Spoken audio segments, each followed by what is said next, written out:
One man is being victimized by our own government. One man whom they fear, yet who millions love. One man who is willing to take the poison arrows of lawfare. One man whose voice has been taken away by a corrupt judge operating in a corrupt system. One man who has been ridiculed and insulted. One man who refused to back down. One man who refused to back down. One man who refused to back down. One man who stands between us and them. One man that wants to see America protected again. One man who wants to see America prosper again. One man who understands that a man is a man and a woman is a woman. One man who understands and protects the blessing of life. One man who wants to restore American exceptionalism. One man who once again wants to make America that shining city on a hill for all to see. A place where all the people of the world glowingly set their eyes upon. America. One man who unashamedly wants to make America great again. That one man is Donald Trump.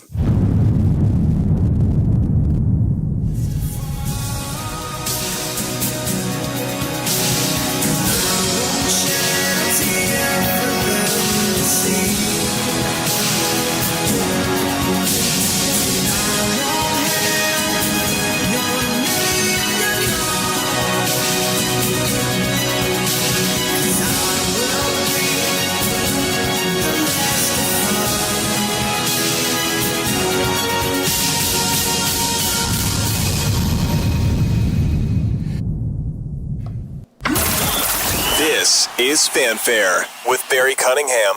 Welcome everybody to Tuesday show. I believe it's Tuesday. Yeah, still Tuesday. The days all seem to run together trying to find and keep up with this man as he traverses the globe and brings us all kinds of goodies from the far southeast. Last night, many of you guys joined us. It was crazy. Different things were going on, and it didn't seem as though the people in Japan really had their cues and script in terms of where they were going. But late last night, or rather early this morning, depending on how you look at it, President Trump was in his element. He got aboard the USS George Washington and was speaking in front of the troops, and he invited the Prime Minister of Japan onto the ship so she could give and address the troops as well. And I believe it was an epic speech. It was definitely an epic entrance. Wait till you see his entrance. But before we get there, let me just do a little housekeeping and tell you guys what's going on. So we're going to show President Trump's speech in its entirety. It with her speaking as well. I believe it's like 45 or 50 minutes. And you can tell he's in his element. He loves being around athletes, and he definitely loves being around soldiers. And they love being around him as well. And then after that, we've got the daily Mike Johnson press conference, where he's going to talk about where things are today. And then I've got some news about the shutdown and a little teeny bit about Snap.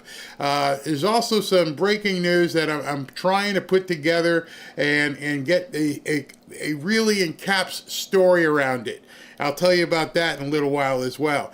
And first and foremost, I just want to bring this to your attention because I keep telling you guys, I just want you, I'm not going to browbeat anybody or get anybody upset. I'm just going to show you, despite all the turmoil you're hearing over here, when I say over here, in America, on the media, and the sky's falling out, just keep an eye on what's going on.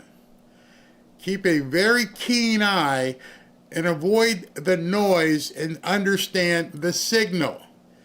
The stock market is about to hit a record high. Right now it's up 331 points. The Dow is. The S&P is up 2,300 after coming to a record high yesterday. Nasdaq's up 188. Record highs. You might be thinking to yourself, how the hell can we have record highs in the market? How can things be doing so well when people are about to have no SNAP benefits and the government is shut? You see, people who are paying attention, and if you're paying attention, you really understand what's going on. You're not being mired down into BS. There's a lot of people who still want to talk about the Epstein list. There's a lot of people who still want to talk about this and that and the other thing. And all that stuff is just to take your eye off the ball. That is news that does not feed you. Those are empty calories. That's news that you can equate to like eating, I don't know, beef jerky. Although some beef jerky does taste good. But in any event, it's not fulfilling. It's just there. It's out there. It means absolutely nothing. And that's why they put it out there, to keep your focus over here. The Democrats are in a bad way. They are completely toast. I'm going to show you some things today in between or after the talks so you can actually get a better understanding of where things really are. Not what the media wants to spin and talk about the orange man bad and all this stuff. Life is great. And I'm not even going to go into the SNAP stuff because it pisses people off. But I'm telling you, there are many people who hope that this thing actually does happen. That the Band-Aid is finally ripped off. I'm going to tell you why later, why there are many people who may even be afraid to talk about it, understand why it needs to happen. Notice I said needs to happen. Notice I said needs to happen.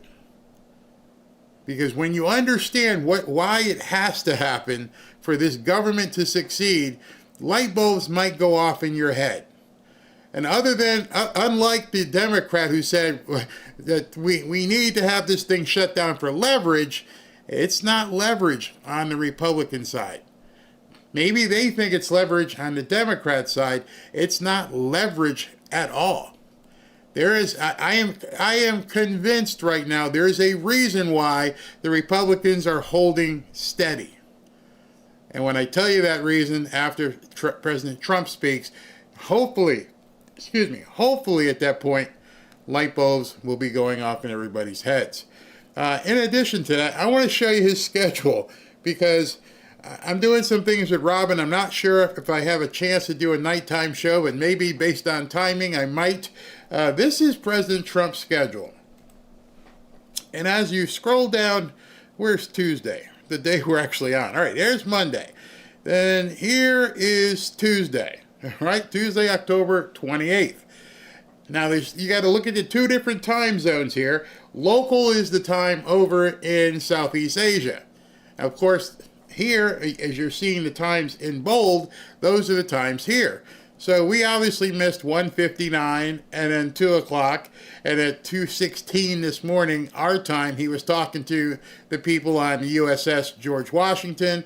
At 2:45 our time this morning, he visited and gave the remarks, which you're about to see. Then 2:47 a.m. this morning, our time, Eastern, he arrives in Yakushima, Japan. At 4:22, he departs Yakushima. At 5:06, he's back at the landing zone. At 5:12, he departed for Akura Hotel. 5:22, and so on. At 6:05 a.m., he participated in a reception and business leader dinner, which is 7:05 p.m. over there. This dinner, I'm looking to see if I get a feed for that. Then at 6:18, he arrived 7:33, full lid called, 6:45 our time tonight. Okay, look at the difference here, 7:33, 6:45, because then he's sleeping. Well, supposed to be sleeping. 6:45 tonight, At 8 o'clock, he deports to South Korea. So he's probably going to make some statements as he gets on the plane to South Korea. Notice the local time. It's 9 a.m. tomorrow. Then at 9:40 p.m., he lands in South Korea. Then at 11 o'clock our time, he's going to make a keynote remark at the luncheon in South Korea, which is 12:05 noon there, but it'll be 11 o'clock tonight. So I may do, if you guys would rather have the live show as it happens, but otherwise I will have to tape that or bring the feed down and then show it at my usual time here. So that's probably what I'm going to do, since I'm taking this time to explain to you what exactly is going on. And so with the time zones and everything, President Trump will be speaking live at noon in South Korea. But it doesn't, on our time, it's 11 o'clock at night. So between now and basically 11 o'clock tonight, President Trump is going to be out of pocket, and then he'll speak. And I think they've already posted tomorrow, Wednesday, at 12:20 a.m., he's making another presentation as a part of that event tonight. Trying to keep all this straight. So by the time you wake up tomorrow, he will have had the keynote speech in South Korea, and then getting a honor presentation, and then a dinner again. So there's going to be 3 events by the time you wake up tomorrow. You got all that? I just felt like I needed to tell everybody we're in weird times. We are in definitely weird times when the time zones get flipped. So everything I'm going to show you right now happened hours ago while you were asleep, and maybe some of you saw it on Facebook or whatever. And then it's going to happen all over again tonight. He's got a whole bunch of stuff happening overnight. So we got a busy couple days, so I'm probably going to take the night off and hang out with Robin. Then tomorrow I've got the Dolphins game. But, man, this is a lot to go with. All right, so let's get into the show. Before I get to the show, let me talk to you about today's sponsors. You guys have seen me talk about this MAGA red watch. You know, sometimes you buy a watch just to tell time, but this one tells a story. The Trump wristwatch, black steel band, bold, solid red face. It's sharp, it's strong, and it stands out. But more than that, every time you check the time, it's a little reminder the truth still matters. In a post-truth world where everyone's trying to spin something, this watch is like carrying a moral compass that points you back to what's real. And hey, let's be honest, it does look pretty good. It goes with everything. Dress it up, keep it casual, wear it to a football game. For some, it's a daily piece you'll wear proudly. For others, perhaps it's something you'll hold onto as a collector's item, a reminder of this moment in time, and what a time to be alive. Either way, it's not just a watch, it's a statement of what you believe in. It's the kind of thing you'll be glad you've got when someone asks, where were you when all of this was happening? You can just point to your wrist and say, right here, keeping it real, keeping track of things. So yeah, sure, it tells the time, but it also tells a story, one that represents the truth. And these days, that feels even more valuable. Get yours today at the MAGA offers, THEMAGA offers.com/BarryWatch, or click the link in the video description. And also, if you do it, you'll get a nice discount just for being a part of the Fanfare family. So thank you with that. Hey, listen, you don't want to miss this. Save up to 40% on everything during the fall sale at CB Distillery. If you're tired of tossing and turning at night, if you're feeling stressed about Mondami or anything else, or dealing with aches and pains, you need to hear about CBD from CB Distillery. People everywhere are turning to CBD because it works. And you don't have to worry about getting high and all that stuff. That's not what this is all about. Over 90% of customers say they sleep much better with CBD. That's huge. And CB Distillery has natural solutions for just about everything, whether it's better sleep, mood, focus, pain relief after workouts, or pain relief just from sitting, different things, and even CBD for pets. And it's all made with clean, high-quality ingredients. Look, if you've been waiting for the perfect time to try CBD, without having any fear, this would be it. Stock up and save up to 40% on everything. Just head over to cbdistillery.com and use my promo code RUMBLE. That's cbdistillery.com. Use the code RUMBLE and you'll see exactly what they have available for you. The sleep stuff works really well. And specific product availability depends on individual state regulations. Other than that, give it a shot. You might like it.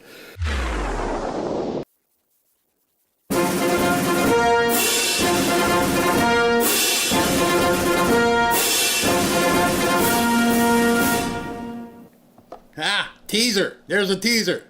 This is badass, so you need to check this out. I'm serious. It's badass.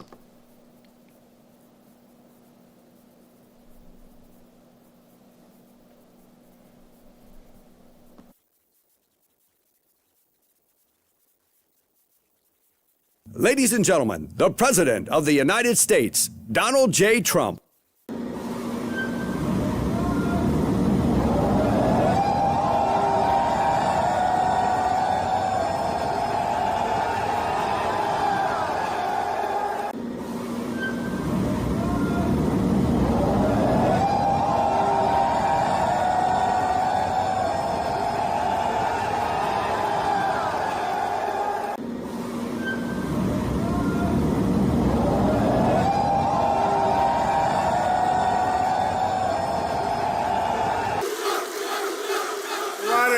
What a group. All champions.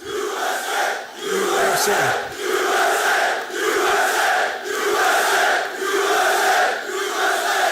Well, thank you very much. A big hello. This is a special group of patriots, champions, winners. You are winners. Oh, I'd love to have your job. I'd love to have your job. And a very special hello to the greatest sailors anywhere on the seas, the incredible men and women of the United States Navy. Very special people. Thank you very much. It's a great honor. Great honor to be here. But I'm thrilled to be here among thousands of proud American patriots aboard the 100,000 tons. That's a lot of tonnage. Forward deployed symbol of American might, power, and prestige, the legendary USS George Washington. This is some ship. They don't make them this way anymore, but we're not supposed to say that, but they really don't. This is great stuff. This is really an incredible GW, they call it GW, right? And we've come this afternoon to celebrate the strength and the skill and service of everyone on this ship. So we're going to all relax. We're going to have a good time. We're not going anywhere, you know. If you go back to Washington, it's like 2 o'clock in the morning. But I want to just tell you that you are special people, and we're going to have a little fun. And I'm going to tell you how great our country is and how well we're doing, because a year and a half ago, we had a different country than we do right now. Now we're the most respected country in the world. We're the hottest country anywhere in the world. And it hasn't taken too long, but I had no doubt. I just didn't know we were going to do it this fast. We've done it fast because of people like you. So I want to thank you very much. And I want to recognize a man that you all know well. And he's a tough cookie. He was formerly our Secretary of Defense, but now he is proudly known as our Secretary of War, Pete Hegseth.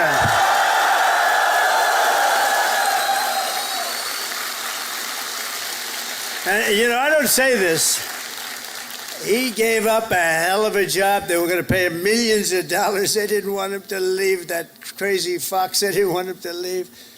But he wanted, you know, every time I'd go on that show, all he wanted to talk about is the military. And I said, you know, if I ever do this, I'm going to bring this guy along with me. He knew more about it than anybody. He didn't want to be doing the other stuff. And he had a chance. He could have made so much money. He wouldn't have known. He didn't want that. This is what you wanted, Pete. He's so happy now. Those drug ships aren't coming in anymore. We can't find a ship. There's no ships coming in with drugs, you know. It's like he's been incredible. So thank you very much, Pete. You gave up a lot. We appreciate it. Thank you. And unlike past administrations, we will not be politically correct. You don't mind that, do you? When it comes to defending the United States, we're no longer politically correct. We're going to defend our country any way we have to, and that's usually not the politically correct way. From now on, if we're in a war, we're going to win the war. We're going to win it like nobody ever before. You know, we'd go in, we'd blast the hell out of countries. Shouldn't have gone in. By the way, if you don't go in, that's even better. We don't have to go in, peace through strength. But, you know, we'd go in, we'd win, and then we'd leave. They used to say, to the victor belong the spoils. Well, we'd be the victor, then we'd leave, because we had people that didn't know what the hell they were doing. But we're also very honored to be joined by hundreds of our incredible Japanese partners, and they are incredible. Thank you very much.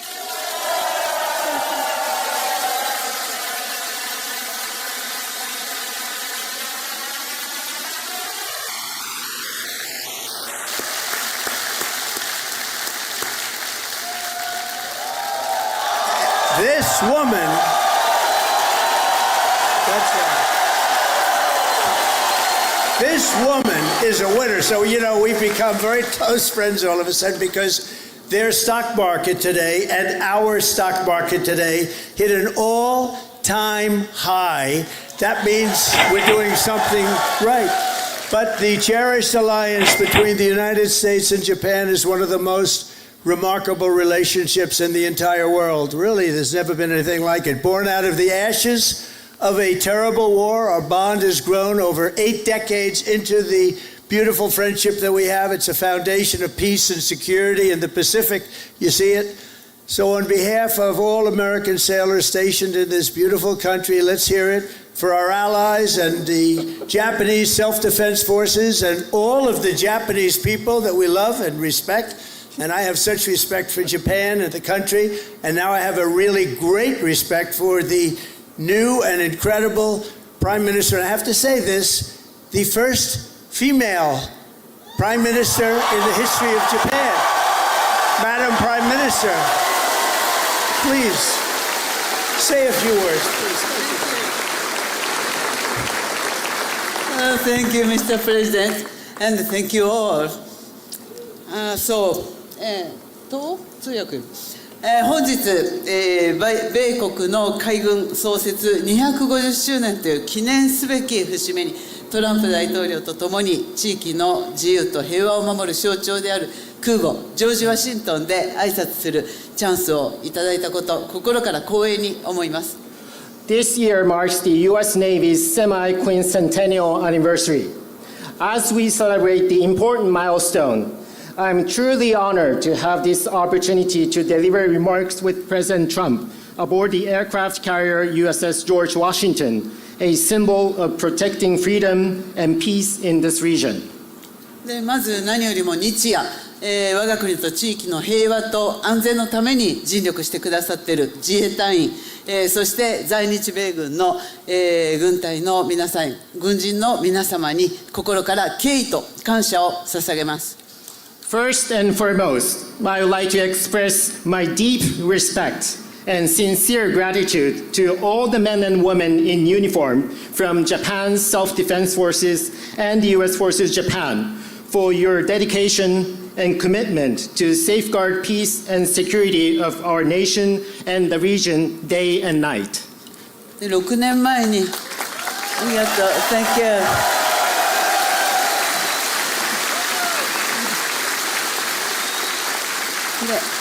6年前、この横須賀の地で、トランプ大統領と、亡くなった安倍晋三、総理が、日米が共に手を取り合って、この地域の平和と安全を確保していくという決意を示しました。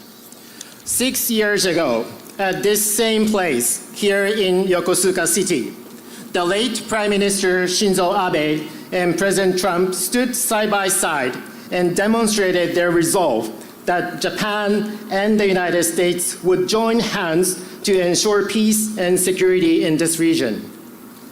今ここに再び日米の最高指揮官が並び立ったこの機会に、私はその決意を引き継ぎインド太平洋を自由で開かれたものとし、そして地域の平和と繁栄の礎とする決意を新たにしました。Now, as the two commanders-in-chief of Japan and the United States stand together once again, I have renewed my determination to carry forward that resolve and to make the Indo-Pacific free and open so that it will serve as the foundation of peace and prosperity for the entire region. 今、我々はかつてないほど厳しい安全保障環境に直面しています。平和は言葉だけではなく、確固たる決意と行動によってこそ守られます。Now we are facing an unprecedented severe security environment. Peace cannot be preserved by words alone. It can be protected only when there is an unwavering determination and action. あちらに見える最上とマヤを含む自衛官とこのジョージ・ワシントンは数多くの訓練を重ねてきました。でまた横須賀にいる多くの、補給整備に携わっている、日米関係者の皆様、そして地域社会との絆が、米国海軍の活動を長年にわたって支えてきました。こうした幾層にもわたる日米の協力が日米の抑止力対処力を確かなものとしております。From where we stand, we can see Maritime Self-Defense Forces Mogami and Maya, vessels of Japan's Maritime Self-Defense Force, and USS George Washington have conducted numerous joint exercises. Just as importantly, there are so many Japanese and American personnel working for logistics and maintenance here in Yokosuka. And there's also a strong sense of bond with the local community here.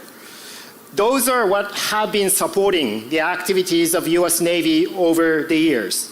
There's no doubt that such multi-layered Japan-US cooperation is what makes it possible for us to ensure the credibility of our two nations' deterrence and response capabilities.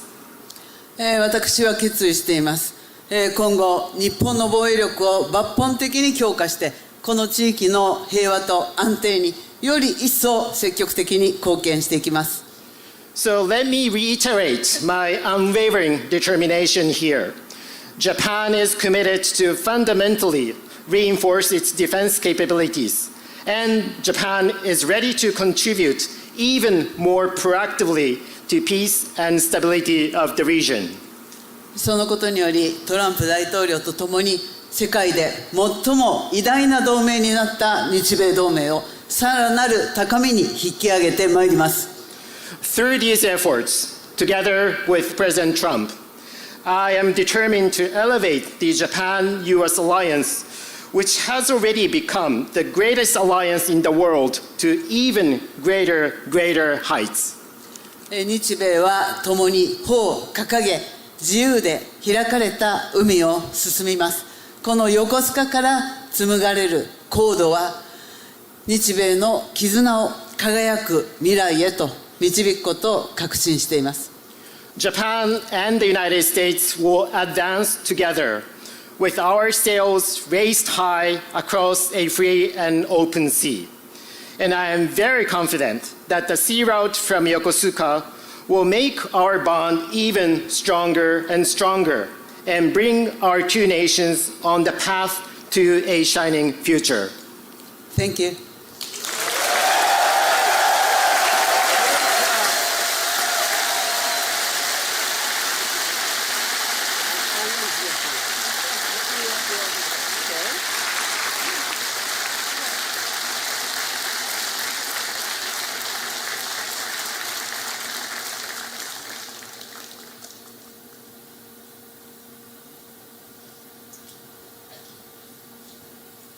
That was beautiful. Thank you very much.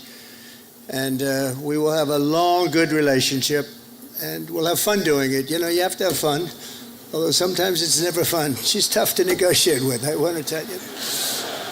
But I'm delighted to report that I've just approved the first batch of missiles. You saw a couple of them coming down with me. I hugged them.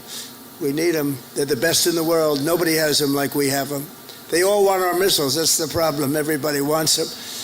But it's the first batch of missiles to be delivered to the Japanese self-defense forces for Japan's F-35s, and they're coming this week, so they're ahead of schedule. So I just want to tell Madam Prime Minister, they've been waiting for those missiles, and we got him here right away as soon as I heard about it. I want to thank former Senator, a great gentleman, by the way. He was so popular, but I took him out and I made him Secretary of State. I think he was born for it. Marco Rubio, thank you very much, Marco. Where are you, Marco? Great guy. Great job. He was born for it. Ambassador George Glass, thank you very much, George. Good job you're doing. Thank you. And many of our outstanding uniform leaders with us today, including the head of the Indo-Pacific Command, Admiral Samuel Paparo. Where is Samuel? Oh, hello. Good, but these are good-looking people. Could make a movie with these guys. They're like Central Cat. Look at this group of people. Commander of the U.S. Forces, Japan, General Stephen Jost. Thank you, Stephen. Thank you very much. The commander of the 7th, oh, that's a big deal. I think, do you want to switch jobs for 1 week? Only for 1 week, all right. 7th Fleet, big stuff, Vice Admiral Fred Kacher. Fred, thank you very much. That's great. And the commander of Carrier Strike Group 5, Rear Admiral Eric Pappy Andoze. Hello, Pappy. That's great. Good. Thank you very much. And of course, we can't forget about your command triad aboard the George Washington. There's nothing like this one. This is a beauty. And I hear your commanding officer is a big Alabama football fan. You know, I love Alabama. I love Alabama. Captain Timothy Waits, and let me just say, roll tide. You know, I love Alabama. Roll tide. Where's Timothy? Where's Timothy? That was a hell of a game this week. I don't know how the hell you pulled that one out. That was, if you didn't win, I wouldn't have mentioned it. I would have just introduced you. I wouldn't have. But you came back from oblivion. Isn't it nice coming back? You know, coming back is good. Thanks as well to your XO, Captain Patrick Blind. Patrick, where is he, Patrick? Patrick, thank you. Highly respected person. All of these people are the best. Look at them. I mean, you look at them. They could have any job they wanted. They could walk down to Wall Street, make a fortune. They wouldn't do that. They like what they're doing, and nobody does it better, as well as really one of the most important people on the ship. Have you ever heard of Command Master Chief Tony Roberts? Have you ever heard of him?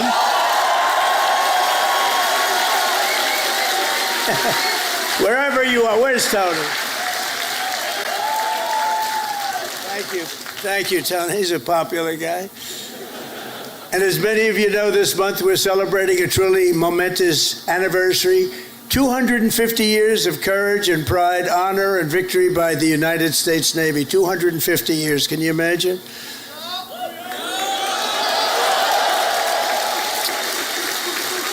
And 3 weeks ago, Melania and I flew to Naval Station Norfolk. I think many of you probably know that, and witnessed an unforgettable display of pure American dominance at sea. It was incredible to watch. They gave us some. Then I said, slow it down, costs a lot of money. Let's save it. You know, let's relax a little bit. They gave us some great display, from the thunderous roar of the guided missile destroyers. Never saw anything like it, to the spectacular sight of nuclear submarines all over the place, to the unstoppable force of another great American aircraft carrier. One thing was clear, that no enemy will ever even dream of threatening America's Navy. There's no Navy even close, not even close. You hear about some of them doing ships, but nobody can do what we do. Nobody has what we have. And we also have the best equipment that rides along in those ships. You see that. Nobody makes equipment like we do. Nobody makes the ammunition, the weapons, the missiles, the planes, none of it. And if they do, the American sailor stands ready to crush them and sink them and wreck them and blast them into oblivion, right?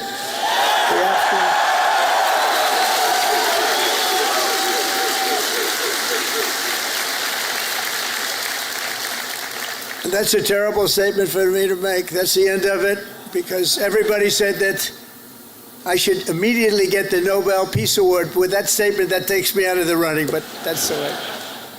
That's the way it is. The United States is blessed with the strongest and most powerful military in the history of the world. There's no military like our military, not even close. Nobody has our weapons, and It'll be stronger and more powerful than ever before very soon. You know, we just approved the biggest budget in the history, over $1 trillion.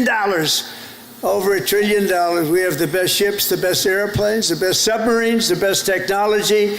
But above all, we have America's military. It's the best people. It's all about the people, ultimately. You have to work all of that fancy stuff that we make better than anybody else. The fact is, we do make the best weapons, but if you don't have the right people to operate those weapons, they don't mean much. Despite that, as Commander-in-Chief, I never forget that our ultimate strength does not come from equipment. It comes from the men and women of the rank and file. That's true. It comes from you people, incredible people, good-looking people, too many good-looking people. I don't like good-looking people. I never liked good-looking people, I'll be honest with you. I've never admitted that before. But see, I'm allowed to, we won in the Supreme Court a thing based on merit. You know about that, right? Merit. Everything now in our country is based on merit. And that's why I look at you and I see nothing but merit. It's great to have a country back where we can go by merit. Now, we don't go by anything else except for talent and work and hard work. And it's such a big win. That was such one of the most important wins. And the will, patriotism, and spirit in your hearts is our single greatest weapon. The strength that you have is unbelievable. That's why, as we make a record investment in our military, we've never spent so much, and we've never spent it more wisely, because now we watch it. We spend it properly. I'm also supporting an across-the-board pay raise for every sailor and service member in the United States Armed Forces.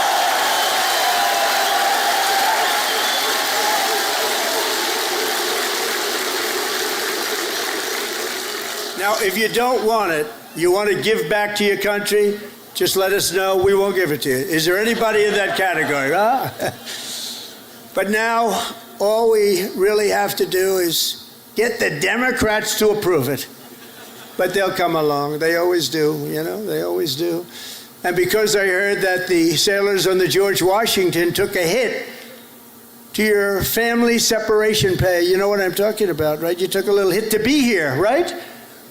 By returning to the port, you returned early for this event. I am delighted to announce that as your sort of boss, I don't feel like your boss, but I guess I am. At least you'll be happy about this one. At my direction, we're going to make sure that you receive the full amount that you were owed for the deployment. And we're not going to deduct anything because you came in to listen to your commander. I'd like to be an admiral. I always wanted to be an admiral, to be honest. Don't tell the other people that I love so much, they sit around the table, they have all those beautiful stars and stripes, but I'll tell you what I love. I always love the admirals. I love those uniforms. And I look at these guys. I don't think I would have done very well if I had to compete with these people. They're too good. But I always felt that the Navy is a very special group of people. And I see it when I see you. I see it over the past 11 months. The spirit of our military has been soaring like never before. You know that. The spirit of our country has been soaring.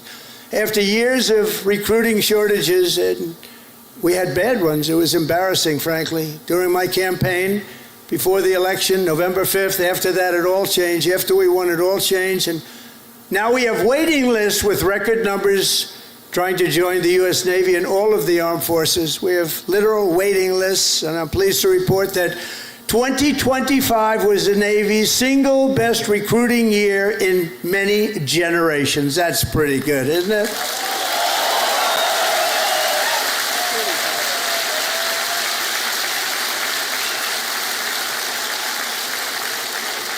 But, think of it. It seems like I've been up here so long, and it seems like I've been doing this for a long time and a half. We had a great first term, but nothing like what's happening now.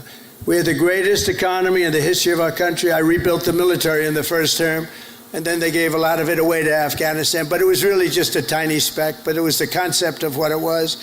But we rebuilt the military, and we did so many things in the first term, but we're blowing it away right now. But think of it, just 1 year ago, I was in the middle of a campaign. Can you believe that?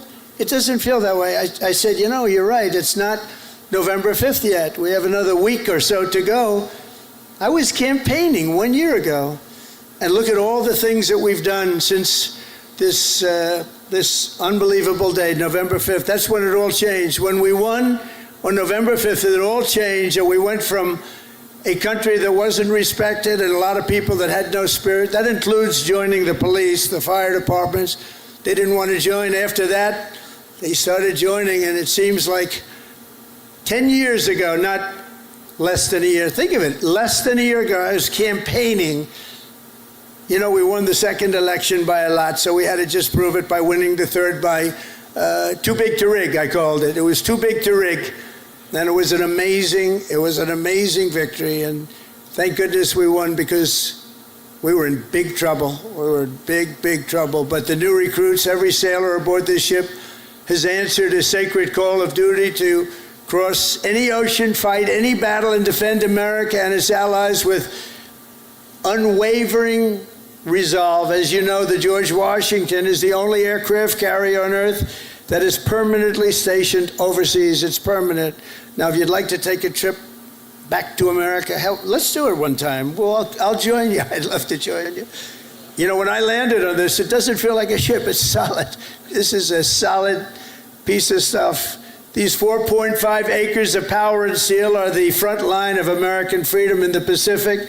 Every day you're taking risk to keep our country safe and to defend peace and security in this incredible part of the world, working with Japan, working with other nations. I just left Malaysia. We stopped a big war with, you know that, we stopped 8 wars. Can you imagine? In 8 months, I stopped 8 wars. Like, I stopped a war a month. Think of that. That's pretty good. But I just left Malaysia. Thank them, because they helped us very much with one of them, and actually for even a second, they're great people, and they send their regards. I spent a day there with the Prime Minister, and we had a good time. But you carry out your mission bravely, you carry it out brilliantly, and on behalf of all Americans, I just want to say, and I came over to say it loud and clear, thank you very much. Thank you. Thank you. Incredible people. You are incredible people.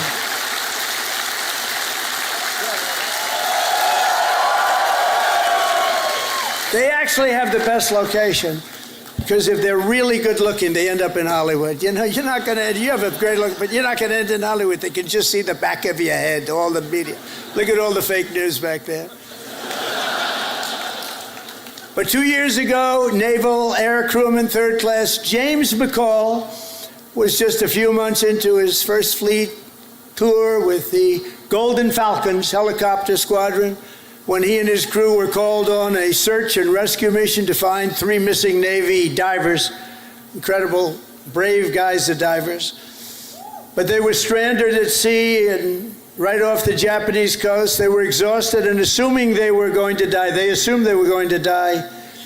But with unbelievable focus and skill, crewman McCall was able to find and help rescue all 3 divers in the water below, saving his fellow sailors. And James is with us today as a shipmate on this carrier. Crewman McCall, thank you very much for your incredible bravery, and we salute you. Where is James? Where are you, James? Whoa. Come up, James. Get up here, James. Come up here. Look at this guy. He's a good-looking guy. Get out of here, James. I don't want you up here. No, come here, James. Nice to meet you. You want to say something? Come on.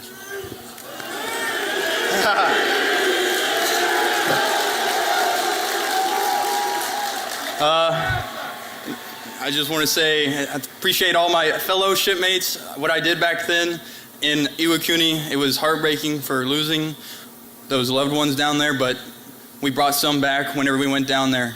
And just God bless America and all my fellow shipmates. Appreciate it. And stay a bad Larry.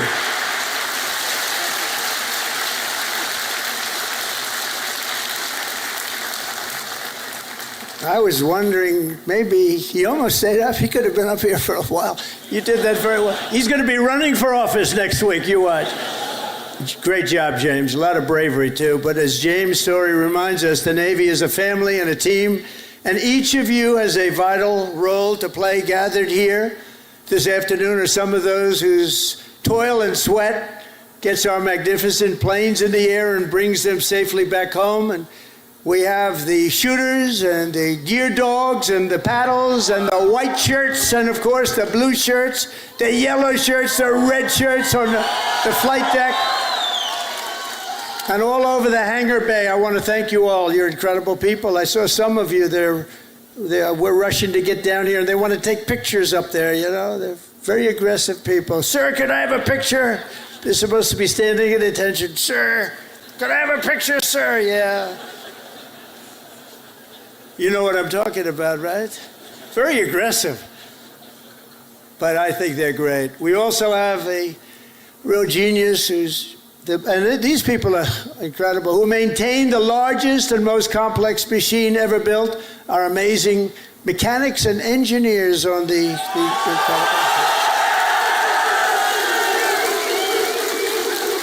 And I asked your captain, you know, I'm building aircraft, I'm building a lot of things, but I said, Captain, you gotta tell me something. I know a lot about these ships, I know a lot about these things building. I want to know catapults, which is better, the electric or the steam? Okay, ready? Are you guys, that's what you do, right? This is so much better. You know, they go out, hire a consultant for millions of dollars that was never on an aircraft carrier before. So they switched to electric. I disagree with it, but that's all right. Let me ask you, we're going to go steam first and then electric. Catapults, which is better? Electric or steam? I'm going to put it in order. Seriously. They're spending billions of dollars to build stupid electric. And the problem, when it breaks, you have to send up to MIT, get the most brilliant people in the world, fly them out. It's ridiculous. The steam, they said they can fix it with a hammer and a blowtorch. And it works just as well, if not better. And I love the sight of that beautiful steam pouring off that deck. With the electric, you don't have that. So, you know, we did the Ford in electric, the cost overruns, everything else. But, you know, I hope it's going to be okay. But I like steam. We're going to go back to steam. They changed just for the sake of changing. I said to the architect, have you ever designed a ship before? You know, he only did the biggest ship in the world, right, the Ford. But we're going to go back. Okay, now let me ask you the second question. Hydraulic for your elevators or magnets? You know, the new thing is magnets. So instead of using hydraulic, you can be hit by lightning and it's fine. You take a little glass of water and you drop it on magnets. I don't know what's going to happen. So, you know, the elevators come up in the new carriers. I think I'm going to change it, by the way. They have magnets. Not every tractor has hydraulic. Every excavator, every excavating machine of any kind has hydraulic. But somebody decided to use magnets for your elevator. Maybe they're good. Which is better, hydraulic or magnets? What the hell is wrong with these people? Can I ask you, the top-ranking gentleman right here? Seriously, I'm putting out an order. I'm going to sign an executive order. When we build aircraft carriers, it's steam for the catapults and it's hydraulic for the elevators. We'll never have a problem, okay? Do you agree? He agrees, everybody agrees, but these people in Washington. All right, we're going to do that. I'm serious about it. It bothered me so much. I'd see the costs come in. They spend $900, this is not on my watch, so, you know, if it was on my watch, I would be very quiet about it. I wouldn't be talking about it. They spent $993 million on the catapults, trying to get them to work. And they had steam, which works so beautifully, and it has for 50 years, right? So we're going to go back. Seriously, fellas, I want to make that change. I'm going to do an executive order. I'm not going to let them continue to do this. They're trying to make it work. They're trying so hard, and they have something that's perfect. So we're going to go back on that and the magnets. Thank you very much. And, of course, we cannot forget the daredevils and the pilots of the famed Carrier Air Wing 5, known as Team Badmen. What the hell is that all about? Who are they? They're bad. The elite air units aboard this vessel are storied squadrons like the Royal Maces, the Diamondback, the Argonauts, the Chippies, the Titans, the Tiger Tails, the Shadowhawks, and the Saberhawks, all great, brave people. They're all incredible. You're all incredible people. Do you know, they say, and I love it, I love aviation. I actually had a brother who was a pilot, and see, Biden used to say he was a pilot. He was a pilot, he was a truck driver, whoever walked in, he wasn't a pilot. He wasn't much of a president either, to be honest with you. That I can tell you. That we all know. But they say the hardest thing to do is landing a plane on an aircraft carrier. You ever hear that? And great pilots can do everything. They're great pilots, but they can't do that. It's a very special talent. So the people that do that are in this room, you're a very small group of people. Tremendously talented pilots cannot do it for a lot of reasons. There are a lot of reasons. A lot of it's right up here. So I have great respect. The hardest thing you can do as a pilot is land. You know that this ship is so big. But when you're up there in the Pacific or the Atlantic and the waves are crashing and it's getting dark, or it is dark, which is even worse. Getting dark is better. But when you're up there, they say it looks like a little needle in the ocean. It's just a very little thing, and you're landing on top. So I have great respect when I see them land. 3 weeks ago they were landing and doing it beautifully. They had they're very, very talented people, and nobody embodies skill and nerve and swagger and the attitude like a U.S. naval aviator. So I have great respect for you all. Thank you very much. It's one of the reasons I'm here. That's why I'm here, not someone else. I didn't need this. I didn't need the whole damn job. I could have had I had such a beautiful life. But you know what? We're making America greater than ever before, and that's why I'm doing it. And we are doing numbers that nobody's ever seen, nobody ever even thought possible before. Think of it. A year ago, we were a dead country. We were like a dead country, and now we have the hottest country anywhere in the world. There's nobody even close. It's pretty amazing, I'll tell you. None of it would be possible. All of these things that we're doing, all of the respect that we have, it's really because of people like yourself. And the armed forces generally, it's amazing. The job that you all do, none of it would have been possible. And all of those important missions in the Navy, the devoted members of the Food Service Division serving up to 14,000 meals every single day. How's the food? Good? They say it's good. Is it good? I hope it's good. It's probably my kind of food. I like that kind of food. But they don't get the credit they deserve. I want to just thank them very much and congratulate. 14,000 meals. Let's also hear it for all the sailors holding the American flag high at Seafay, as well as the crews from the ferocious Desron 15. Desron 15.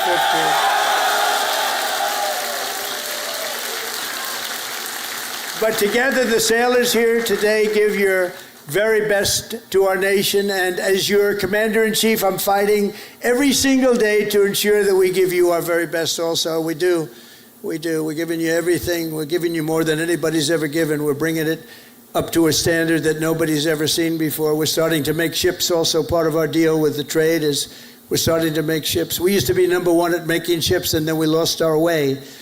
But now we're starting to make ships again, and we'll do it very soon. It's not going to take that long, but it's a process. It's not like making a bullet. It's not like it's a big, long process. We've got it going, though, I think, in the right direction. I think within a short period of time, the Philadelphia yards, as an example, is now owned by a group that's going to be making a lot of ships, a good group of people. And we're going to be working also with Japan on making ships. We're going to make a lot of ships again. We used to think of it, we were number one. And then over the years, they just lost their way. They started making other things. They stopped making ships. So we're going to be making ships again. We've more than, think of this, $17 trillion, trillion with a T, pouring into the United States of America from all over the world. And that's the biggest number in the history of any country. And by the time, and this is in 8 months, really. We're here 9, but this is in 8 months. Over $17 trillion. As an example, the last administration did less than $1 trillion in 4 years. We did more than 17 trillion in 8 months. And I think by the time we finish up our first year, we're going to be over 20 or $21 trillion of money coming into our country. And I want to thank Japan, because Japan is making big investments into the United States, and they're very happy because the stock market's gone up very nicely. We've made Japan a lot of money, that's okay, but they're a big investor in our country, and we like that. But think of those numbers. We weren't doing anywhere near. We were laughed at, and now they're all saying they've never seen anything like what's happened in such a short period of time. And I was just told by the Prime Minister that Toyota is going to be putting auto plants all over the United States to the tune of over $10 billion. So that's Toyota. So go out and buy a Toyota. And that's a lot to do with, because right now we have all the AI plants, we have so many things happening in the United States, and it's because of November 5th, Election Day, but it's also because of tariffs. The tariffs have been so good. We're taking in trillions and trillions of dollars. I heard them, before I came up, I heard, you're all on television now, they're talking to all the networks, everybody's covering it. Look at these characters back, look at all of them. And they were talking about the tariffs. The tariffs have, nobody understood tariffs like I understood tariffs, and the tariffs are having people go into our country and spend tremendous numbers like we've never seen, and that brings jobs with it. It brings jobs, it brings importance, it brings everything. It brings a strong military. It brings a lot of things to other countries. I mean, if you look at some of the deals that we did, if India was going to go to war with Pakistan, and as you go to war, we're not going to do any trade. I was going to put big tariffs on both countries, and they said, well, I guess we're not going to go to war. 2 nuclear powers, we stopped it, but we stopped a lot of wars. Tariffs, without tariffs, we wouldn't have national security like we have it. We've never had national security like we have it right now. And literally a year ago, you had very little national security. You had people that didn't have a clue. American strength is roaring back like never before, and with your help, America is respected once more, and it is respected at levels that we haven't seen before. On my first day back in the White House, I deployed the men and women of the United States military to stop the invasion on our southern border, right? It was an invasion, losing hundreds of thousands of people to fentanyl and to drugs, and now we have the most secure border in American history. For 5 months, they said zero, no people came into our country illegally. They came in through a legal process, but nobody came in through the southern border. Can you imagine? Even I can't, it's hard to believe that. And we do have it tight as a drum, but that's what we have to have. If you don't have borders, if you don't have a fair media, you need certain things. You need a good, fair media. They're getting better. They're not there yet, that I can tell you. But they're getting better. But you need borders. You got to have borders in a country, or you don't have a country. And now we have a border that the likes of which this country has never seen before, and people respect us for it. With the help of our war fighters, we're decimating the savage drug cartels that poison our people. 200,000 people, maybe more than that, died last year because of what came into our country. Through an open border policy where 25 million people poured into our country, totally unvetted, totally unchecked. They came from prisons. They came from mental institutions and insane asylums. They were drug dealers. They were bad people. 11,388 were murderers, half of which committed more than one murder. They let them into our country. We're getting them the hell out. We're getting them out. We're getting them out fast. Is that okay with you? Yes, right? I have no doubt. Got to get them out. Just an unforced era. And we're also straightening out our cities. Washington, D.C., our beautiful capital, was a killing mess. People getting killed all the time. It was very high crime. And we sent in our National Guard. Again, great people. And I don't say they were totally politically correct. That's okay. And now it's very safe. Now it's considered a very safe. It took 12 days. We got 1,700 people, career criminals, many of which came in through Biden's open border, and they infiltrated our nation's capital. And we had a very unsafe capital, but for years before that, it was very unsafe. Now it's as safe as there is anywhere in the country. You can have your daughter, your girlfriend, your wife, your boyfriend walk right in through the middle. Nobody's going to touch them. The crime is down to almost nothing. It's a whole different ballgame. It took literally 12 days, but let's give us a month to do it really. We had it drum tight, and it's a beautiful thing. And our people in the service, and you know, people don't care. If we send in our military, if we send in our National Guard, if we send in Space Command, they don't care who the hell it is. They just want to be safe. And we have safe cities now. We're starting in Memphis. And Memphis was a disaster. It's been there. They've been there for 2 weeks, and it's a whole different story. Crime is less than half, and within a month it'll be gone. Getting rid of all the bad ones. And we're going to go into Chicago. We're going to go into our cities. We're going to clean them out. We're going to straighten them out. And we're going to have safe cities because you want to protect safe cities. We're going to have beautiful, safe cities, and it's happening very quickly and very easily, actually. It's easy for us. It's hard for them. And we have to have a little more help. It doesn't matter, really. We can do as we want to do, but it would be nice to have more help from some of the Democrat governors that don't mind. In Chicago, 2 weeks ago, 4 people murdered, 11 people shot. This weekend, it was like terrible, much worse than that. And then we have a governor that stands up and says, oh, it's wonderful. It's not wonderful. And what we're doing is we're going to make it totally safe. It'll be very safe very soon. And we're doing that with all of our cities that are troubled. We have cities that are troubled. We can't have cities that are troubled. And we're sending in our National Guard. And if we need more than the National Guard, we'll send more than the National Guard because we're going to have safe cities. We're not going to have people killed in our cities. And whether people like that or not, that's what we're doing. And you've been watching what our missiles do to boats and ships and submarines. How about the submarine?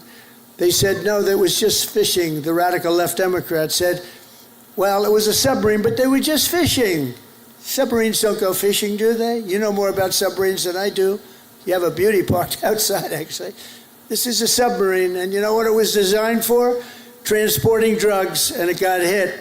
But each one of those vessels that we hit kill on average 25,000 people, American people, every single year. They kill, each one of them kill 25,000 people.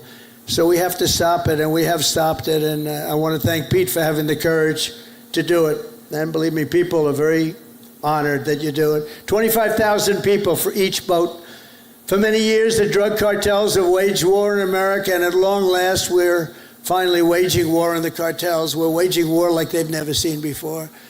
And we're going to win that battle. We're winning it already. The sea, I mean, the only problem is nobody wants to go into the sea anymore. Even the fishing boats, they say, let's take a pass. But they don't want that. But we're knocking them out one by one. And very importantly, we've almost stopped completely the drugs coming in by sea. And now we'll stop the drugs coming in by land. That's going to be very easy. More importantly, we're ending wars. We're ending wars all over this planet. And as you know, and I said before, I ended 8 wars in 8 months, the most of any president in history. No president that we know has ever ended any war. A lot of them go into wars.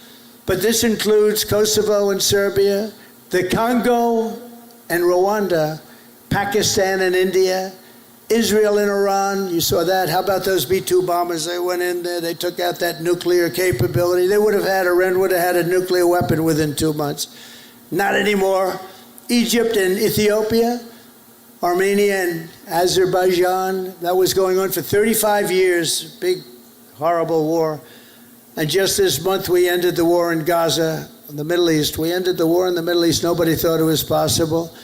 And we also just signed a deal in Malaysia between a war that was just starting, Cambodia and Thailand. So we saved millions and millions of lives, and I did it mostly verbally. We didn't have to get you involved. When we don't get you involved, that's a good thing. We don't want you to get involved. If I can avoid you getting involved, if I have an ability to do things that maybe other people don't, or we see things, but we stopped a lot of those wars based on trade and tariffs and penalties, and you know, they're getting all ready to fight, and then we tell them, no more trading with the United States. We're putting tariffs on your nation, et cetera, et cetera. It's called national security for us, but it's really national security for the whole world. And everywhere we go, America is actually making peace, and it's peace through strength. When they look at this, when they look at you people, they say, we're not going to mess around with them. So it's very important. After years of crippling inflation, Back home, we had the worst inflation in the history of our country. Energy costs are down. You know, energy costs are way down. Gasoline prices are way down. Grocery prices are way down. We have a little problem with beef. We're going to get that down very quickly, but the prices are way down. Mortgage rates are down despite having an incompetent head of the Fed. I call him too late. He's always too late. He's too late in lowering interest rates. I call him Jerome Too Late Powell. But despite having a totally grossly incompetent guy, we blow through it because we're doing so well. Inflation has been defeated, and workers' wages are rising at the fastest pace in 60 years, and that includes your wages. They're rising in the fastest pace. The workers, I'm not talking about the rich people. Rich people, everyone's doing well. Everyone in our country is now doing well. My first term, we built the greatest economy in the history of the world. We had an economy like nobody has seen before. Now we're doing it again, but this time actually it's going to be much bigger, much stronger. I told you $17 trillion, but it's going to be $21 trillion. And that's numbers that have never been heard of before. Much bigger than any other country in the world by literally $16 trillion. It's amazing. The sailors on this ship sacrificed so much for our country, and the president, and I will tell you, the president standing right up here loves you. I respect you and I love you. And I'm giving everything I have to make sure that when you get home, you find an America that is safe and proud and sovereign and free.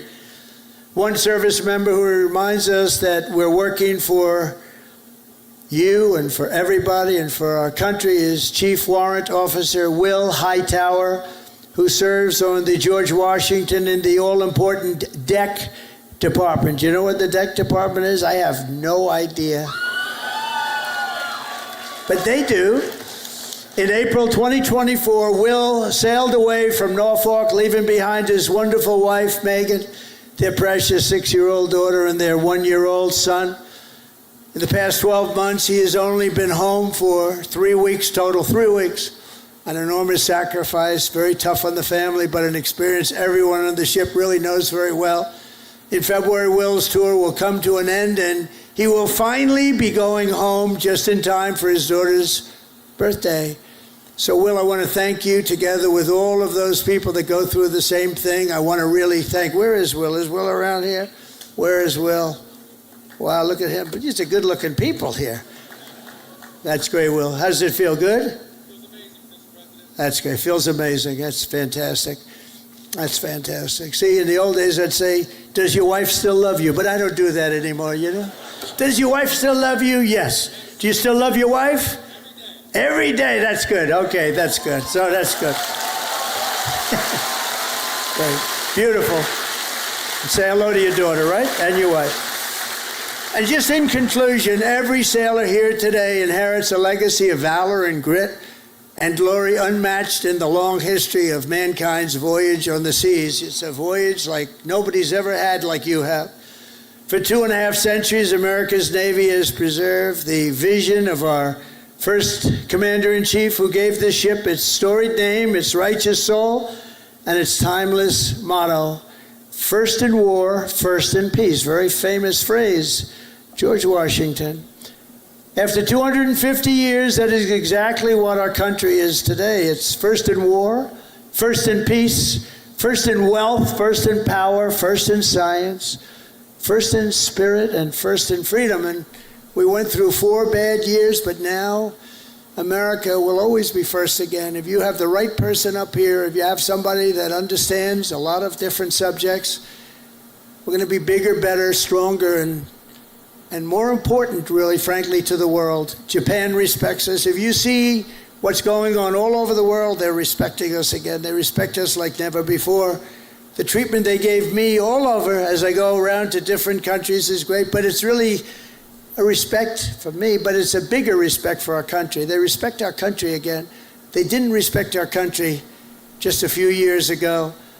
From Boston Harbor to Hampton Roads, and from Caribbean Sea to the Red Sea, from the Atlantic to the Pacific, and from the Persian Gulf to what is now known as the Gulf of America. Isn't it nice? They say it now routinely. I heard the news today. The Gulf of America, weather is wonderful. They don't say it with a smile. It's called the Gulf of America. How did that happen, right? And it took me, for many years I said, why is it called the Gulf of Mexico when we seem to have the shore? Well, we do. We have 92% of the shoreline. So I said, when we make it back, not if, when, too big to rig. We made it too big to rig. I said, get out and vote, too big to rig. Make it that way. I said, I'm going to change it. And one of the first things I did is I changed it. Nobody could even fight it. They tried. We got sued all over the place. We won every suit. And it's now officially the Gulf of America. Isn't that nice? But our sailors have written honor, greatness, and triumph into the pages of history. What you're doing is incredible, and it's an incredible time for our country. On gun decks and flight decks and torpedo rooms and cockpits, the men and women of the Navy have poured out their blood and sweat and tears to defend the land of the free and the home of the brave. They've crossed icy channels, leapt from burning wreckage, stormed into frigid waters, soared into deadly skies, and laid down their lives to ensure the survival of liberty. Now, all of us here today carry on that noble mission. And no matter what challenge comes our way, no matter what danger we face, and we rally to that immortal battle cry of the American sailor, damn the torpedoes, full speed ahead, right? Together with our incredible Japanese allies and all of our allies all over the world, we stand strong, we stand proud, we will stand taller than we've ever stood before, and we will be freer and braver and more brilliant than ever before. And we will fight, fight, fight, and we will win, win, win. And I want to thank everybody at the USS George Washington and the U.S. Forces Japan. God bless our military. God bless Japan. God bless the United States of America. And God bless our Navy. Thank you, everybody. Thank you. Thank you. So, you want to see the big ending? I have figured out a trick with the people here, is to make sure I have an insertion point so that when they give me a hard time about music, I can delete from the insertion point, but don't miss any of the actual presentation. So, without further ado, I think you guys know what comes next. You see, one of the benefits of watching it live is you get to see that, and afterwards, after it's been processed, I then have to remove it. Otherwise, I get in trouble. But I think I figured out a system and a way to let that play. So you guys just watched President Trump talk with the Prime Minister of Japan. For nearly an hour, that speech went on. Nearly an hour, they were able to continue talking about America. And what's very interesting, I don't know if it's timing or what, but while that was playing, where is it? SV hit me up with something, a message that was very, very interesting. Wait a minute. Let me go back here. While that was happening, J.D. Vance showed up at the White House. Actually, he's there. President Trump's over in Japan, right? So it says here, let me see if I can find where he was coming in, because I get so many messages I want to show you guys. All right. This is J.D. Vance, basically right now. This is breaking. J.D. Vance arrives to meet with Senate Republicans as they stand strong against Chuck Schumer and holding the people hostage to give billions to newcomers. And in the video, you can see J.D. Vance arriving into the White House to go meet. He's coming up, security, and there he is. There's the vice president showing up. All right, so J.D. Vance goes into a meeting. As you can see on the time of this, hold on, at the timestamp here is 2:15 p.m. So at 2:15 p.m., J.D. Vance goes into that meeting. Then at 2:18, which can be no coincidence, and you can see the timestamp, 2:18 p.m., announcing the White House has found a way to make sure troops are indeed paid this week, despite the ongoing Schumer shutdown. Vice President J.D. Vance has confirmed it. Fantastic. These heroes deserve every dime on time. Some of you may know that the Timothy Mellon, I believe is his name, or the billionaire who's pledged $130 million. That was not going to cover everything, obviously. There's like 1 million people in the service, but somehow they have found a way, and J.D. Vance had to come tell the GOP and the Republicans, we got it. We got the money to pay the military. Tell Schumer, go pound sand. We are not going to play his games. Nope. Stand strong. So the message was he was going in. That was at 2:15, and at 2:18, not even 5 minutes later, we find out he's got the money for the military while President Trump is dancing away over in Japan. Absolutely love that. Love that it happened. Love that they put that together. They are not going to take these people's crap anymore. So let's continue with the show. Before I continue with the show, I'm going to jump into Mike Johnson's press conference right after we roll this sponsor message. I got to ask you something. Do you know what a comet is? No, not that kind of a comet. A comet is a new AI-powered web browser from Perplexity. Let me ask you something. How much time do you spend every day on a web browser? How much time do you spend clicking around online, searching, scrolling, typing, having endless tabs open? That's a lot of stuff for you to handle and be able to go back and forth to find things. Well, stop it. You don't have to do that anymore. Comet will do that for you.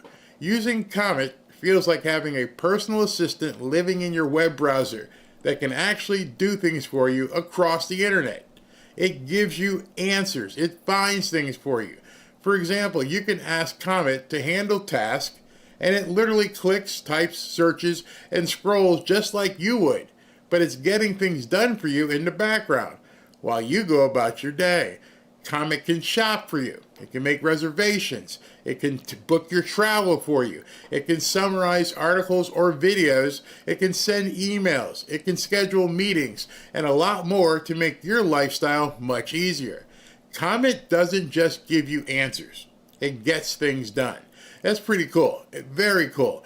It's AI that actually helps you in your daily life today. Before you automatically say no, because I know there's so many people who are so resistant to AI, try it. Actually, try it. You'll be shocked at how it will make your life so much easier. You're in full control of what Comet can do at all times. And if you download Comet today, you'll get 1 month of Rumble Premium for free. So this is the perfect time for you to get Comet. Get yourself your own digital personal assistant who will do stuff for you. Trust me, you won't believe how easy it is and how much time you'll save. I use Comet daily to help me find a lot of the news I bring to you guys. Download Perplexity's new AI web browser, Comet, by heading to http://pplx.ai/Barry. You'll see the link in the description below. And let your browser work for you. And remember, if you download Comet today, you get a month of Rumble Premium for free. Again, that's pplx.ai/Barry. Go now and take back your time online. Reclaiming my time. Breaking news into the Fanfare newsfeed. All right. Looks like we got some more judges trying to play like they control things and not the president. We have news breaking right now, literally at 3:13 p.m., 6 minutes ago. Another federal judge has extended the ban on Trump firing federal workers during the government shutdown. A federal judge has extended a temporary order blocking the Trump administration's plan to fire thousands of federal employees during the government shutdown. Well, hey, good luck with that. Where are you getting the money for them? These judges have a rude awakening coming. They most assuredly will never get past the appellate process and definitely won't get past the Supreme Court. The Supreme Court, who's back in session now, is going to have a lot of work to do. There are going to be a lot of things that are going to fall. You know, just count on this. Count on this. Understand, there will be a judge somewhere, someplace, who says you can't stop SNAP. You just can't do it. You got to keep paying people. The law is very clear. I'm going to explain that to you in a little while. Just as it's clear with the federal employees, it is very clear with SNAP. I've mentioned it many times. I have told you, the Democrat Party is on their agonal breath stage. There's nothing left. They're trying everything they can do. All they have left is these rogue judges, which wait till they have to start paying the price. But they've completely abdicated anything politically to hope that the judiciary, the fake rogue judiciary, can stop Trump. We're only in October. He's only been in office in 10 months. Many of us were saying Insurrection Act, go ahead and do Andrew Jackson, do what you need to do. He hasn't even used that yet. He has gotten them to the point where they are at their last vestige of any sort of hope. Merely by just pushing and pushing and pushing, letting it play out. And now you got judges doing stupid stuff. I guarantee you, I guarantee you, on November 2nd, some judge will say you got to pay SNAP. It doesn't work that way. It definitely doesn't work that way. Why is it that a judge can say you can't fire federal workers, but he can't pay the military? These people are way off their rockers. Just that parallel alone tells you they're off the rockers. All right, that being said, let's jump into listen to Mike Johnson's presser today. Good morning, everybody. Welcome to day 28 of the Democrat shutdown. We're almost a month into this, and we wanted to highlight a couple of things and a few members this morning. There are some very important developments. But before we get to all that, one of the things that we want I want to stop there, because what he just said is very, very important. We are now a month in, meaning 30 days, 31, 29. We're right about a month. Let me ask you a question before Mike begins here. Do you guys know what happens on day 60?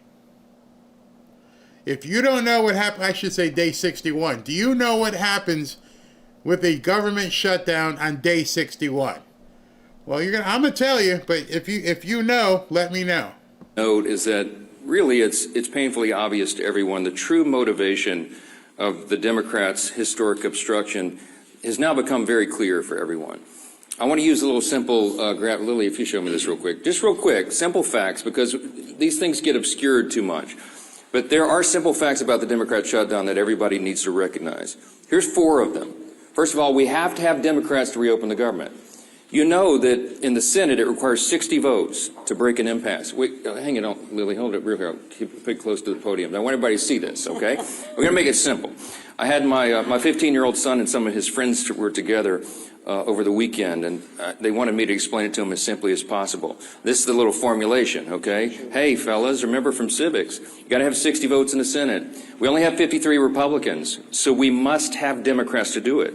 The Democrats are out trying to claim that this is all on Republicans because we control the government. We don't control the Senate without 60 votes, so you have to have them. Now they've voted 13 times, those Senate Democrats. Counting the House and the Senate together, they voted 13 times to keep the government closed. And what they're demanding as a ransom to reopen the government are some really crazy things.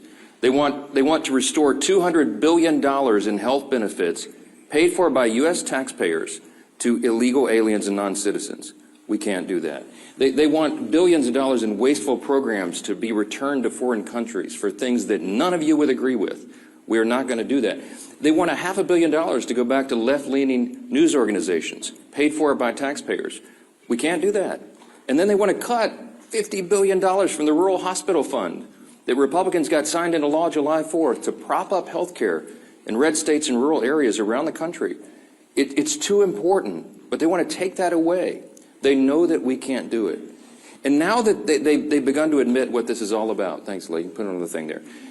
They're admitting what they're up to. Chuck Schumer said every day of the shutdown gets better for us, meaning the Democrat Party. And you know, we had the second-ranked Democrat in the House, the minority whip, who just said a few days ago, the end of last week, that we know that this is causing great pain for the American people, but we have to use this leverage. We don't have many times where we have leverage like this. And so they've shown you what the real motivation is. But ultimately, why are they doing all that? Let me summarize this really quickly, as simply as I can. for the civic students back home. Republicans are not demanding anything, literally nothing. All we want is to reopen the government. The Democrats are demanding all those things I just showed you on the chart, plus a lot more. When I say they want to send money to foreign countries, this is some of the things that they would propose that we spend money on again. They're demanding, this is a ransom to reopen the government. Things like $4 million for global LGBTQI plus awareness campaigns around the world. $4 million for the LGBTQI plus democracy grants in the Balkans. They want $2 million for feminist democratic principles projects in Africa. We're not doing that. But again, the question is why? Why? This sounds crazy. It is. Why would they do this? And what we saw on vivid display over the weekend was the re-emphasis of this fact. This is motivated purely out of fear. And what do we mean by that? You saw the Democratic leader in the House, Hakeem Jeffries, endorse Zoran Mamdani for mayor of New York City on Friday. It was an illustration of what we're facing here. The Democrats right now fear the far left activists more than they fear air traffic controllers, border patrol agents, American service members, and so many others missing their paychecks.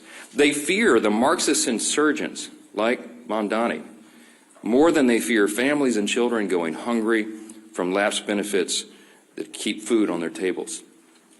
They simply fear losing their own political positions next November if they don't appease the angry far-left base right now.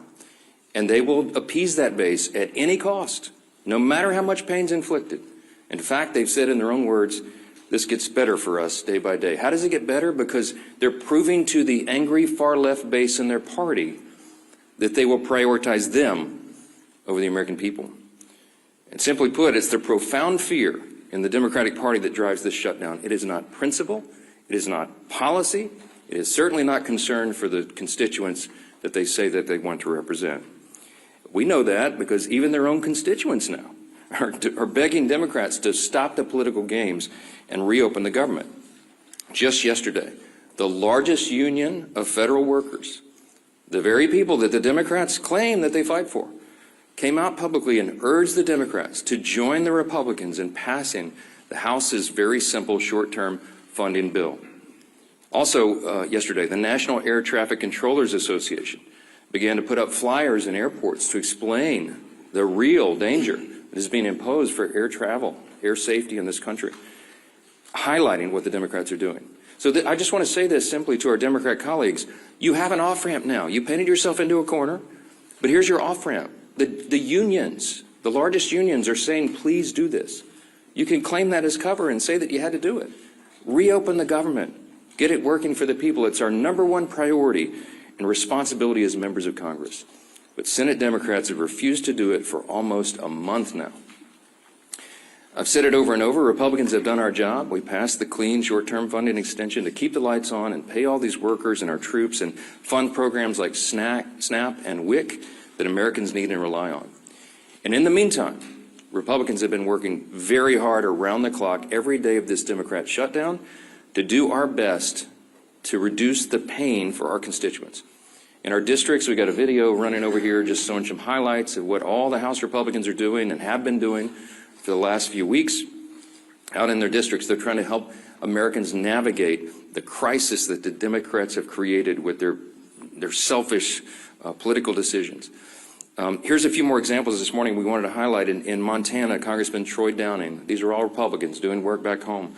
He's met directly with his TSA officers and air traffic controllers who continue to show up to work while Democrats keep the government closed. In New York, Congresswoman Nicole Malliotakis is working around the clock, hand in hand, for example, with her local national park officials to organize community cleanups and maintain our public lands, doing the work Democrats left behind as park rangers and visitors staff remain furloughed under their shutdown.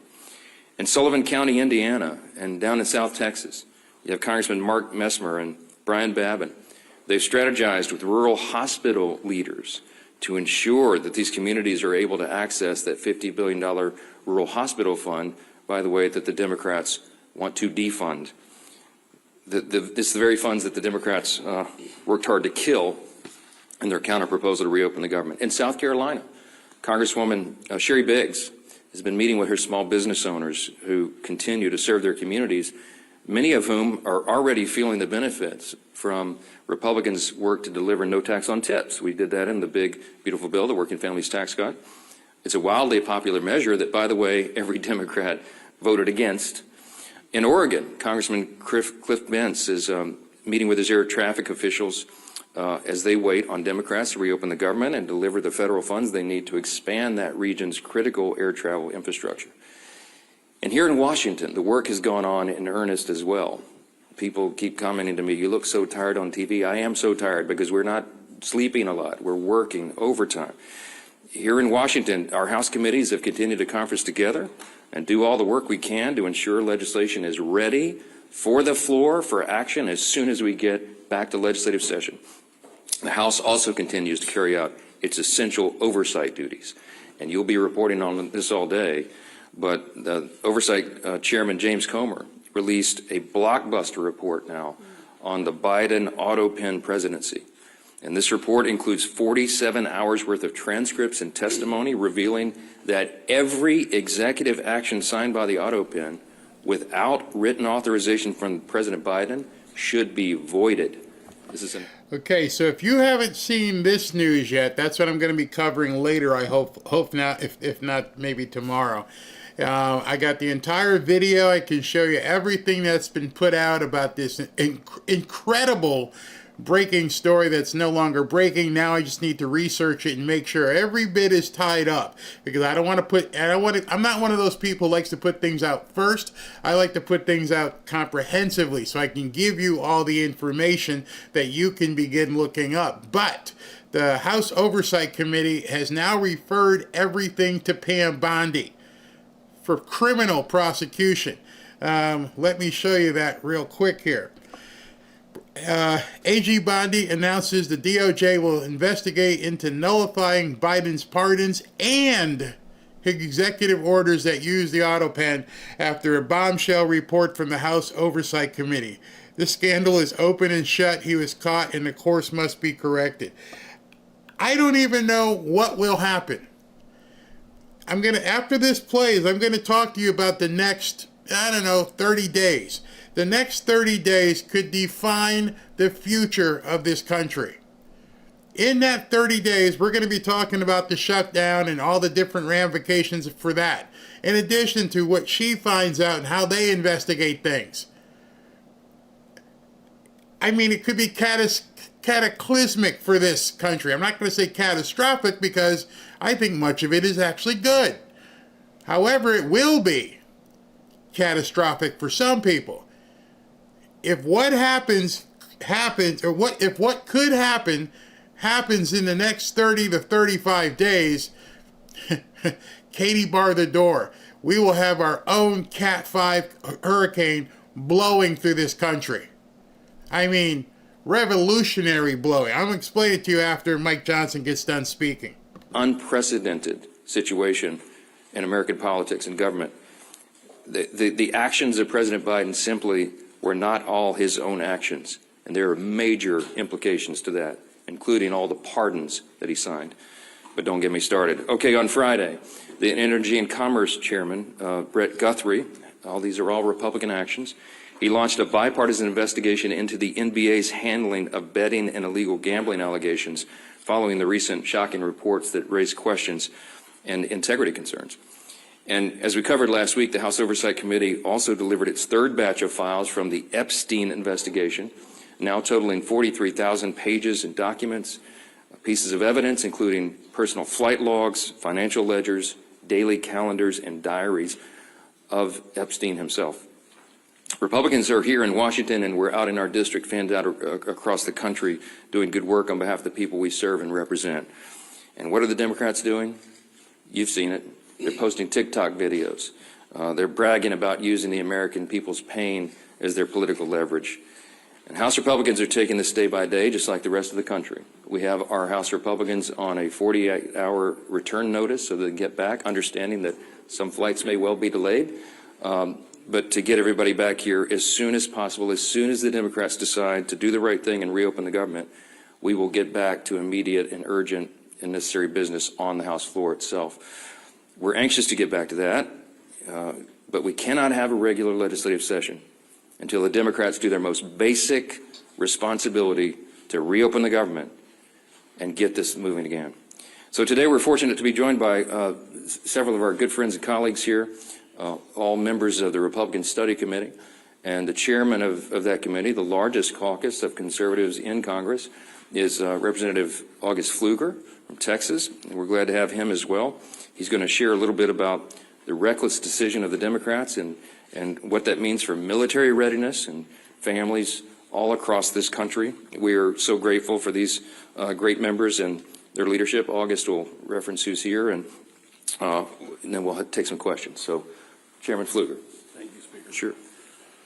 Speaker, you're doing a great job, and I think we all know that today's Democrat Party is not the party of JFK, who once famously said, "Ask not what your country can do for you, but what you can do for your country." Instead, today, Democrats under Schumer and Clark and Mondami are saying, "Ask not what you can do for your country, but who you can leverage for your radical agenda." Ask not what you can do for your country, but who you can leverage for your radical agenda. I'm August Pfluger. I'm chairman of the Republican Study Committee. We have some great members, including Burgess Owens, Stephanie Bice, Harriet Hageman, and Craig Goldman, who are with me. And, you know, it's really sad to think about what Catherine Clark said last week. She said, of course, there will be families that are going to suffer, but this is one of the few leverage times we have. My colleagues stand for families. The Republican Party stands for families because we we know that our greatest asset in this country is the American family, that our country rests on the shoulders of families, that the Republican Party will always advocate for families, that we will look up for families, that we will legislate to prosper families. And instead, the family is only a point of leverage for our Democrat colleagues. How sad is that? You know, I'm thinking about military families right now. I'm thinking about that soldier who is deployed around the globe to keep our country safe, to push back against a threat. And I'm thinking about that phone call that soldier probably received this year, this month, in the last couple of days, asking whether or not they're going to get a paycheck, talking about the new baby at home, trying to figure out if they're going to be able to pay their rent or even buy some groceries or put gas in the car. I was there. I'm a veteran. I've been serving on active duty when shutdowns happened. This is a very stressful time for military families.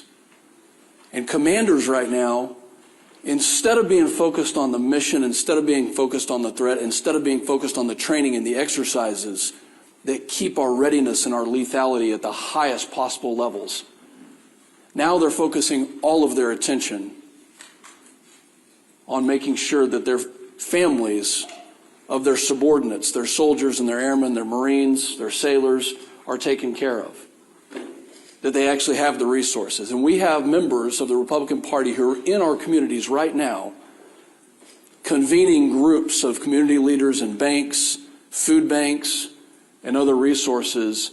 Because Schumer has chosen not to pay them, now communities are having to take up with 0% interest bridge loans. Now communities are having to defer those mortgage payments and those car payments. So where the Democrat Party is failing, our communities are succeeding because they know that the right thing to do is to fund and help in this time of need. You know, the enemy has not shut down. Our enemies around the world want us to be divided. I'm calling on my colleagues on the other side of the aisle who served in the military to do the right thing. We were there.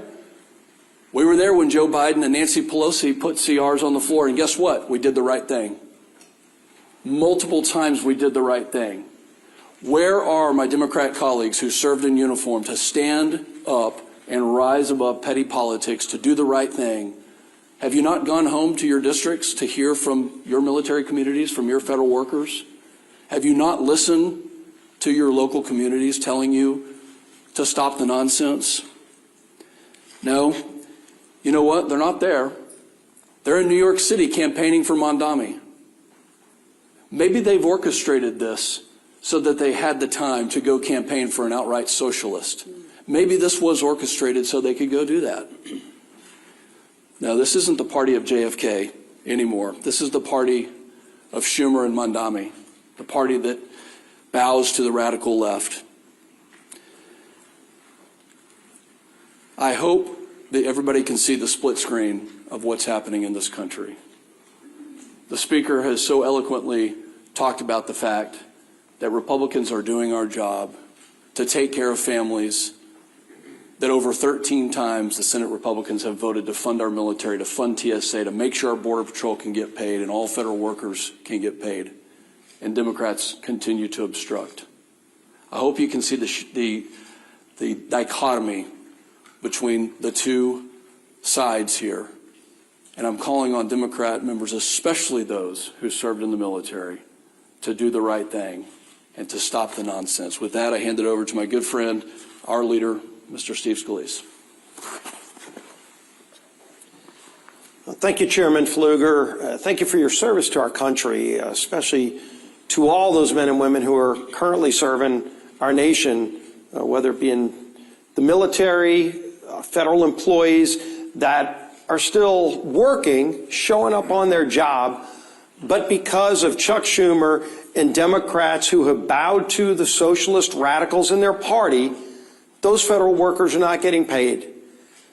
We've talked up here for weeks now about some of those hardships, how it's going to affect people, and ultimately now how it is affecting people. Those impacts are now being felt. It's not hypothetical anymore. It's not some memo from a department laying out what might happen. We're starting to hear those stories. You can see, and our conference chair, Lisa McClain, has done a really good job of compiling a lot of the work that's being done by many of our colleagues. One of the reasons we're not meeting in session is because the Democrats shut down the government, but also because of that shutdown, our members are now busy in their districts mopping up a lot of the mess created by those Democrats because of the shutdown, the hardships it's created on families.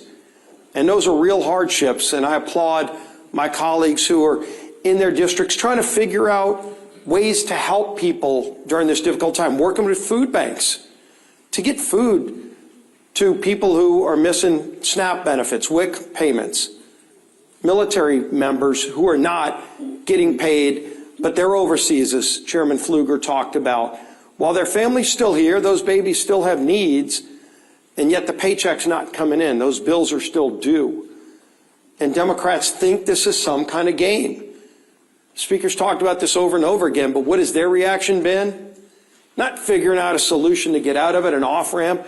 It's doing stupid TikTok videos, making fun of this situation, thinking that the American people are leverage in their game to get some kind of unachievable goal, $1.5 trillion in new spending, $200 billion in taxpayer benefits for illegals, gutting $50 billion out of a health care fund for rural hospitals.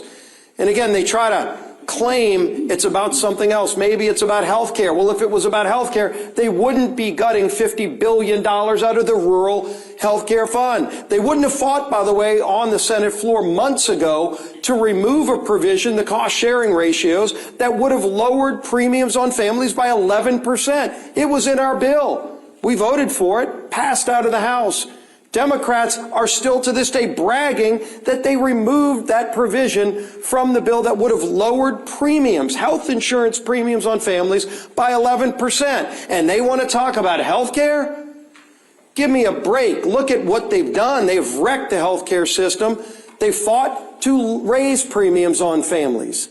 Democrats have over and over again, and now they're imposing real pain on American families with this shutdown. We've got some new numbers that have come in, and these are not good numbers, unfortunately. Reuters reported more than 2,700 flight delayed nationwide on Monday, and more than 8,600 flight delays just Sunday. 8,600. flight delays. Think of how many families were impacted. Every flight, well over 100 people on each one of those 8,600 flights that were delayed, all because Chuck Schumer and radical Democrats want to use American people as leverage. A Democrat aide said they won't concede short of, quote, planes falling out of the sky. Who are these people? Didn't they once care about this great nation and making it better? And now they think if a plane falls out of the sky, that's their leverage? For what? Goodness. Chuck Schumer, quote, every day gets better for us. Who is us? Because I can tell you who them are. The American people are sick and tired of Chuck Schumer and his friends thinking it's a better day for him when they are feeling more pain. Senator Coons, quote, the point of this shutdown is not just suffering for suffering's sake, but to make a point, as if suffering of the American people is not enough. We've heard, of course, over and over again, Catherine Clark, shutdowns are terrible. Of course, there will be families that are going to suffer, but it is one of the few leverage times we have. They keep saying over and over again, they know American people are suffering. They don't care. They want leverage for themselves. They want to show off to their radical socialist base. Bernie, of course, Bernie Sanders, who was on the stage with AOC over with Mandami the other day with their socialist love fest. Bernie, quote, you reopen the government and we lose our leverage.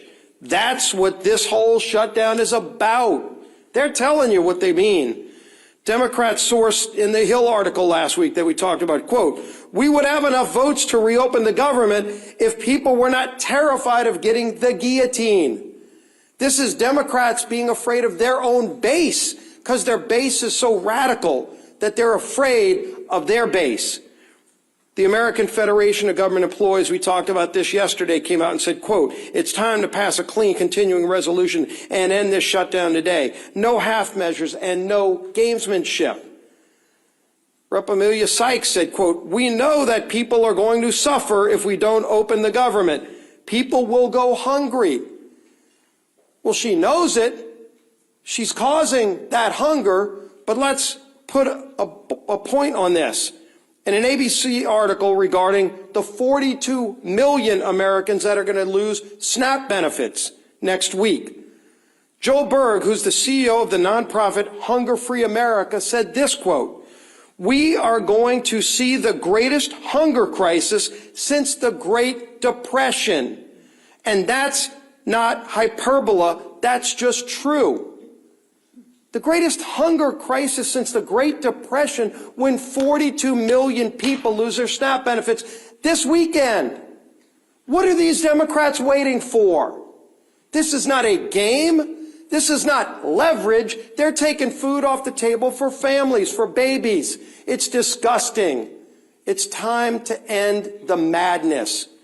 They can go on the Senate floor today. Just 5 of them need to get courage.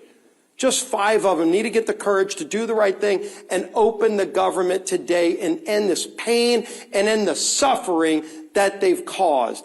Then we can go negotiate our differences. Yield to the whip. Tom Emmer.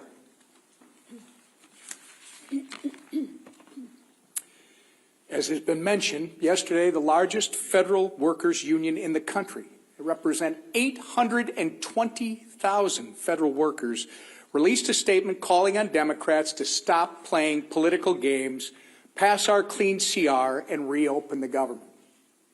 What was Chuck Schumer's response? Silence. Crickets. He declined to comment. Meanwhile, millions of federal workers are reevaluating how to make ends meet.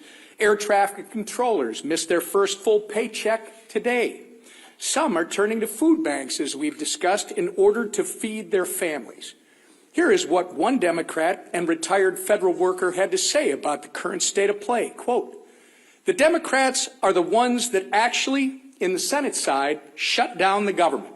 So they have to get together and stop holding Americans hostage. We're about to have people without food, and that's ridiculous. It's not worth it. Remember, that's coming from a Democrat and retired federal worker. Since Chuck Schumer and company won't listen to us, maybe they'll start listening to members of their own party. Enough is enough. You're playing politics with people's lives. And as Leader Scalise and the Speaker have reminded us, for what? So that you can appease the radical pro-terrorist wing of your party, so that you can fundraise off of picking a fight with President Trump. It's not worth it.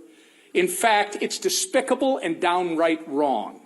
There's a nonpartisan government funding bill waiting in the Senate to be sent to President Trump's desk immediately. It will come to the floor for a vote for the 13th time this morning. Put an end to the madness. Do the right and reasonable thing that you did back in March, by the way, and vote yes on our clean CR. Instead of... Just to let you know, that vote did go up. They tried to... Nope. It failed again. For the 13th time, they've tried to vote. The Democrats keep saying no. Complaining about a new White House ballroom. How about you try doing your actual job and reopen the government for the people you were elected to serve? Our conference chair.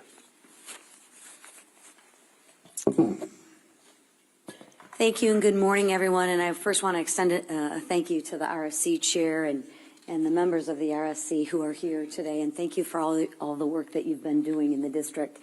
I know we appreciate it, and more importantly, I know your constituents appreciate it. I know I've been standing at this podium with Speaker Johnson and House leadership for weeks now. And every time we have said the same thing. Republicans voted to keep the government open. Democrats voted to shut it down. Period. It is that simple. This week, more than any other week, the consequences become impossible to ignore. As of yesterday, more than 10,000 flights have been delayed because of staffing shortages. By the end of this week, nearly 2 million paychecks will be missed by Americans.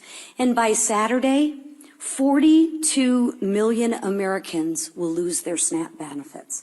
Let that sink in. 42 million Americans will lose their SNAP benefits this Saturday because Democrats want to use them as leverage. This is real pain, real fear, and real consequences. And Democrats are using that as political leverage. And leverage for what? Ask them this. Leverage for what? To force through illegal benefits for illegal immigrants to the tune of $1.5 trillion? They'd rather do that and put 42 million Americans at risk of losing their SNAP benefits. That's what they're choosing. That's what they're choosing. Let that sink in for a minute. This isn't leadership. This is cruel and disgusting, and it's cruelty disguised as politics. Even the president of the largest federal workers union, and I don't know if you noticed that, but he doesn't exactly always cheer for Republicans, but this gentleman is actually begging the Democrats to do the right thing and end the shutdown. While Democrats posture in front of the cameras, Republicans are actually out in their districts working. Just take a look at the video that we've been playing all morning, right? Don't let the facts get in the way of the good story. Republicans, like the colleagues you see behind me, have been in their district working for the American people who are suffering from this Democratic Schumer-led shutdown. You will see Republicans volunteering at food banks, Republicans supporting rural hospitals, Republicans cleaning up national parks, and Republicans helping people in real ways. Republicans believe in solutions, not stunts. We believe in serving the American people, not using them. So while Democrats try to turn American hardship into political currency, Republicans are working to reopen the government, to restore paychecks, and bring stability back to American families. Because this isn't about leverage, it's about people. And we are here to serve. It's about time the Democrats remember who they serve. Thank you. All right, questions? Go ahead. Go ahead. Earlier this week, President Trump floated running for president again in 2028. He's calling Well, there is the 22nd Amendment. I spoke with the president about an hour ago. It's late in the evening in Japan. He's working around the clock, serving the American people. He doesn't stop. Talk about someone who works around the clock. And as Chairman Pfluger mentioned a moment ago, and as we've reiterated in here so many times, you're looking at the split screen because under President Trump, the Republican Party has delivered. I mean, you're talking about reducing taxes, reducing regulations, cutting fraud, waste, and abuse, ended the border crisis, ending the crime crisis, resolving conflicts, wars around the globe, and working on these amazing trade agreements.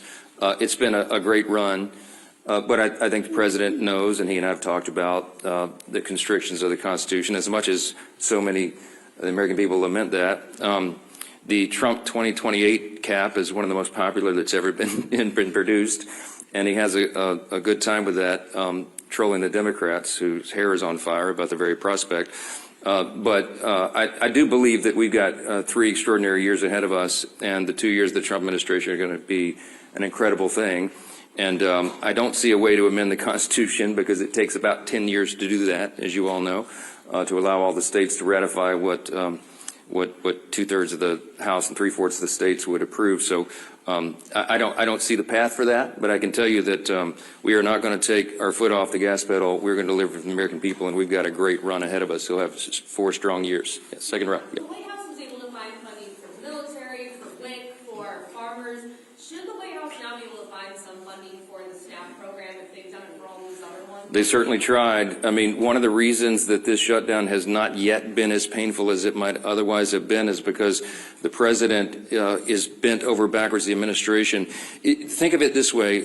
The White House, the executive branch in a shutdown, has a large control panel full of dials.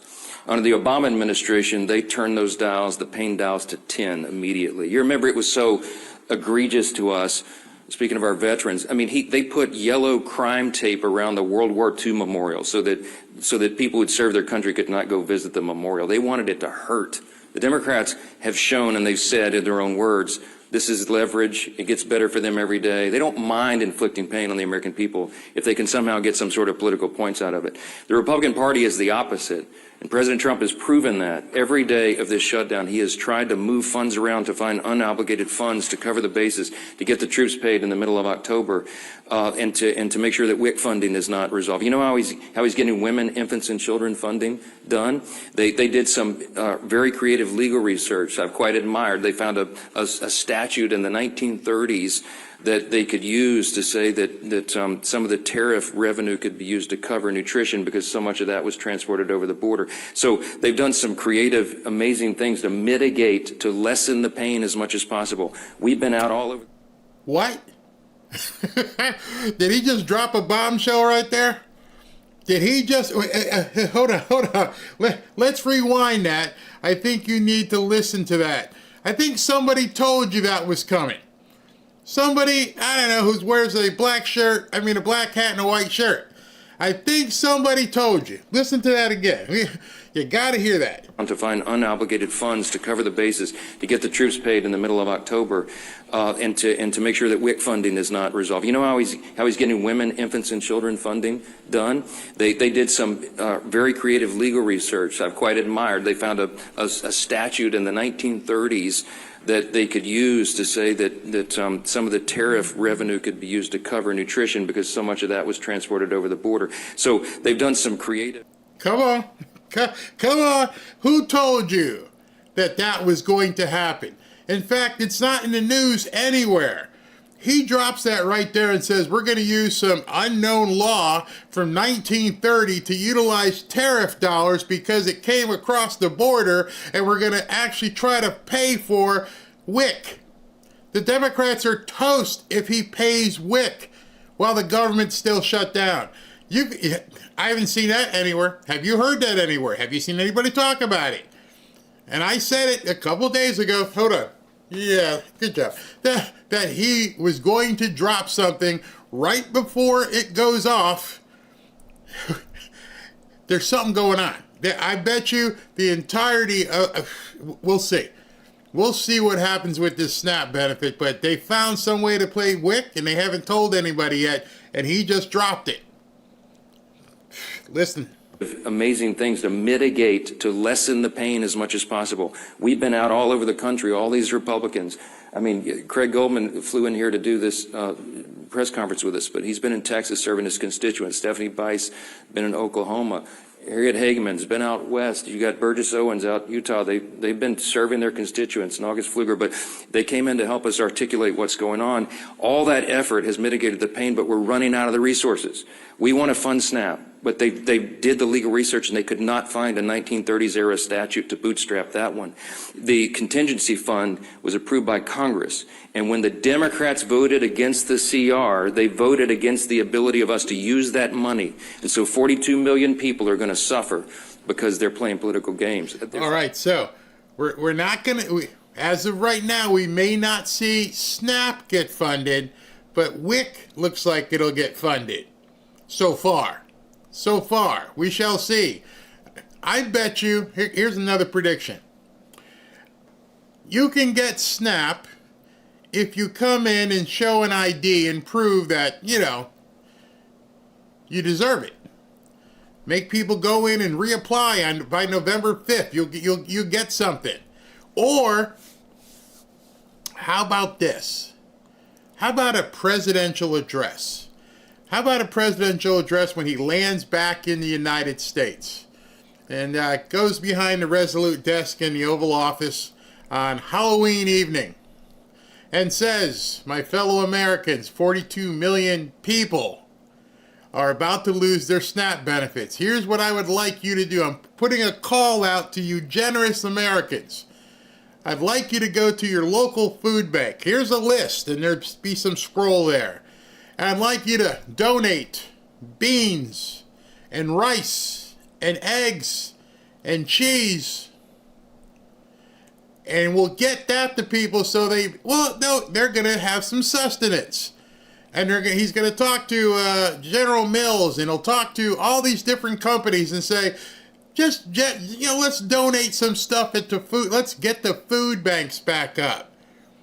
If we get the food banks supplied with the necessities, get your little protein, little beans, legumes as they're sometimes called, some rice, some salad, maybe not salad, that can spoil, but rice, beans, eggs, cheese, bread, and you're good to go for another 30 days. I'd love to see that. Nothing, the White House has run out of it. They have all the pain dials turned back to just a 0 or a 1 as best they can. But when you're out of resources, they go all the way up. And it's out of their hands. It's out of our hands. And that's why we're so frustrated. You don't see the happy warrior Steve Scalise pound the podium very often. But we're angry about this. We're frustrated. We should be, because it's wrong for the people. And all of you should be angry about it as well. And I know many of you are. Yeah, Ray. What's your reaction to yesterday's purge of senior ICE officials from field offices around the country? Are you worried that that's going to result in less experienced leadership at ICE? And again, when is it time for Congress to do some oversight? I don't know any of the details of that yet. I just heard about that literally. I was walking in, so I'm not going to comment on it until I find out the details. I know some of these things get misportrayed. Yeah, back row. Yeah. On the auto pen investigation and the Oversight Committee's report that was released this morning, some Senate Republicans have suggested that perhaps there isn't a legal avenue to void the pardons that were signed by by the auto pen, these executive authorities. Do you think that there is a legal avenue? That's what the investigation concludes, that any of those executive actions that were signed by the auto pen and the Biden administration should be void. Do you think that's possible? Nothing this incredible and insane has happened before. This was not something that the forefathers anticipated. It's unprecedented. There is no legal precedent because no previous president had an auto pen or had the audacity to have people signing things on their behalf when they didn't even know what was in it. And so we're in uncharted waters as a nation. As we say up here all the time, we're so tired of making history. I just want normal times, normal Congress again. But the Biden administration was unprecedented in so many ways, and the president was checked out of his job for quite some time, and everybody knows it. And there was a cover-up. The people around him who were they would give him scripts to follow. They would point him literally in the direction, stand here, sir, wave like this. And he didn't know what he was signing. So there's all sorts of just incredible implications. It sounds like a terrible novel or something, but this is reality. And so the pardons, for example, he pardoned categories of violent criminals and turned them loose on the streets, and he didn't even know what the categories were, apparently, much less the individual people that he pardoned. They're invalid on their face. I mean, I used to be a constitutional law litigator. I would love to take this case and go into the courts and make that law to set the precedent. You can't allow a president to check out and have unelected, unaccountable, faceless people making massive decisions for the country. Think of the executive orders that were signed with the auto pen. When he paused LNG exports, liquefied natural gas, to our European allies around the world. I confronted him about it, by the way, the one meeting they allowed me to have with him as Speaker in the Oval. And he looked at me as if it hadn't happened, and he said, I didn't do that. And it occurred to me, he wasn't lying. He honestly didn't know. Do you know what the implications of pausing LNG exports were around the world? It made all of our European allies had to buy their natural gas from Vladimir Putin, which fueled his war machine, to go, conduct his war on Ukraine. It destabilized our energy sector, and it had us step back 3 or 4 steps of energy dominance around the world. Thankfully, we're back now because we have a commander-in-chief who's fully in command and understands the necessity, energy policy being national security policy. I could go on and on and on in every category. Huge implications. What does it mean for us? How do you unwind it? I don't know. But it will be determined in the courts ultimately. And these are unprecedented cases of first impression, as we say, because it's never been tested before. But man, is it dangerous stuff. Front row. Because you win the boot game today. Go ahead. Your Honor. I'm curious, you guys, a lot of you were talking about the government unions demanding the Democrats reopen the government at this point. Do you think that is building on President Trump's gains with labor unions from the 2024 election? Do you think that this is a sign of a different relationship between House and Senate Republicans and federal government employees? Do you welcome these people in your tent? Of course. Thinks that these are not traditional allies of yours in a lot of.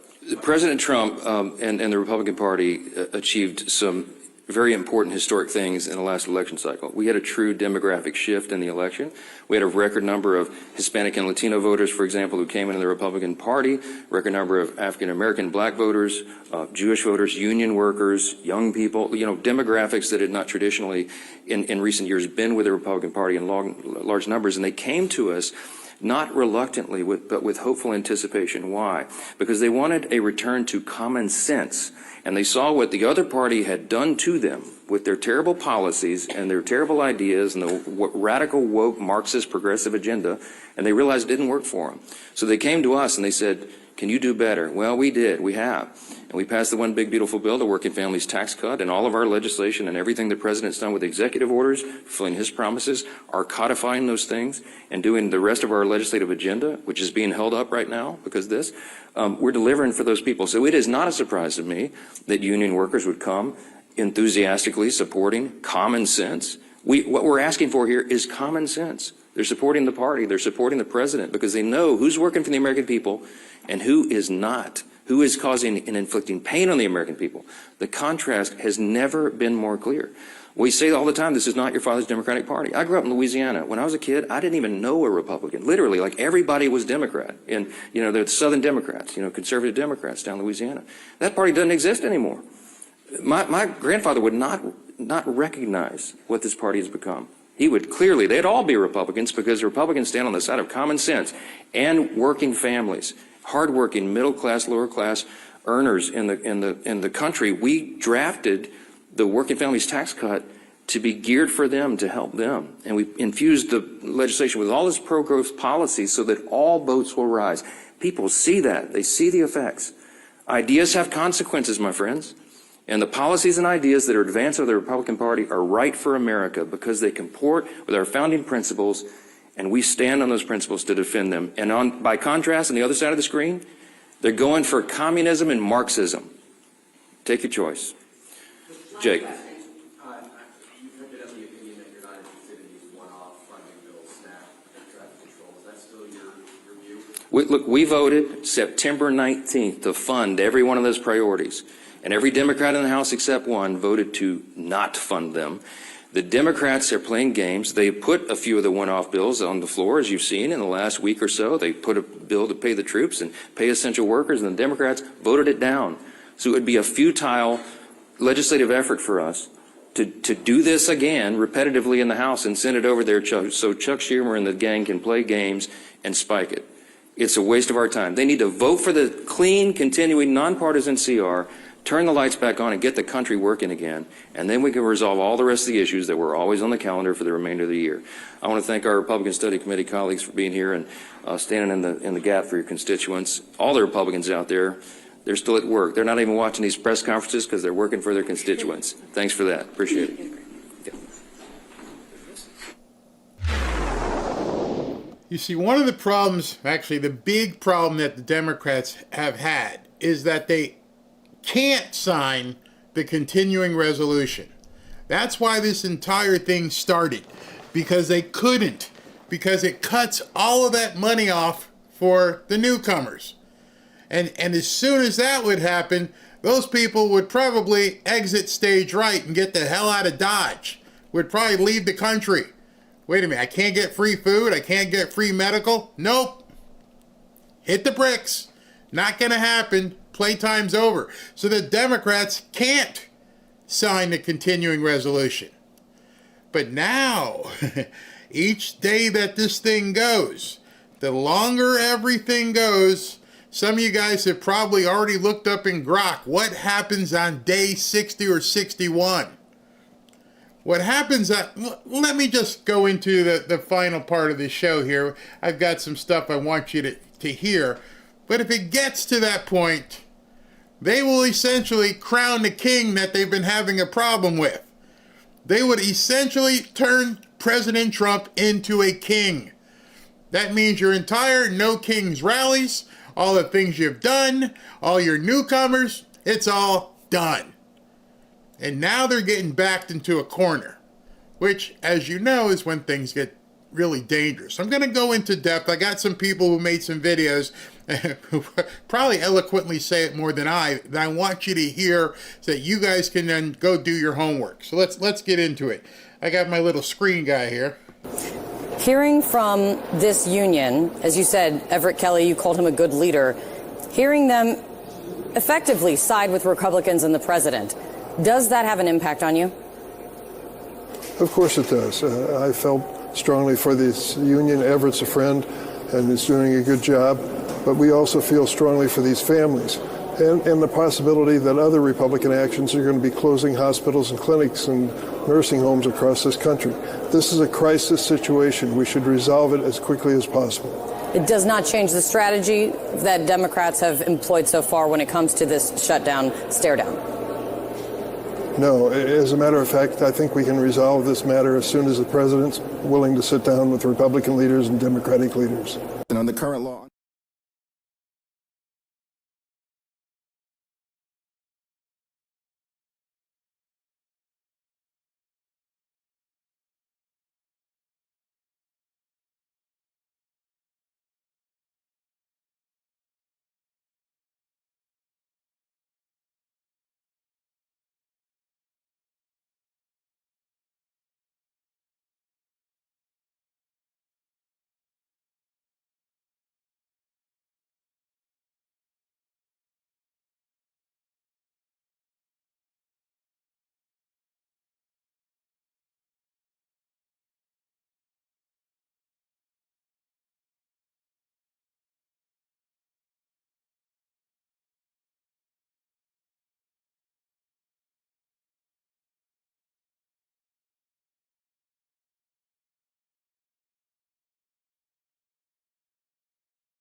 I'm sorry, I forgot. Thank you, Ashley.